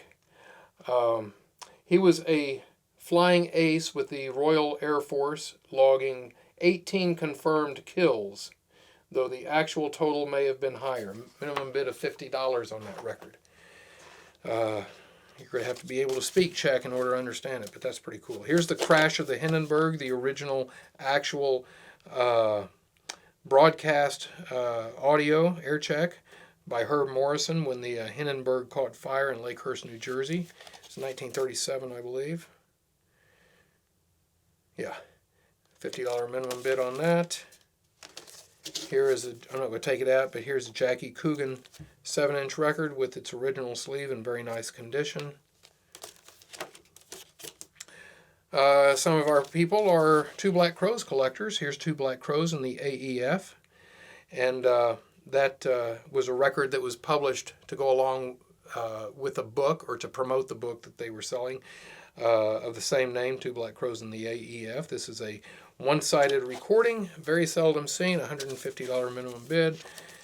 This is pretty nice. This is Reverend D.C. Rice. He's got his eyes on you. Lot number 3932, $250 minimum bid. And it has the very nice original sleeve that goes with that. Vocalion sleeve. So lot number 3933 is a very rare record by Rigel's Fountain Cityans. A picker of ours came in here with this a month or two ago. Very, very obscure regional group, not far from where Mark lives these days. And this has a $500 minimum bid. We played that on the Bidder Request show. All right, so basically I'm thinking that this is probably the end of a reel. So we're going to cut it down, cut it short on this one, and we're going to pick up on the next one where we will start featuring our jazz, our blues, our country, our post-war, and that sort of stuff. So if you're interested in really rare, obscure, in many cases, absolute gem quality specimens of that sort of thing, then hang around. We'll see you there.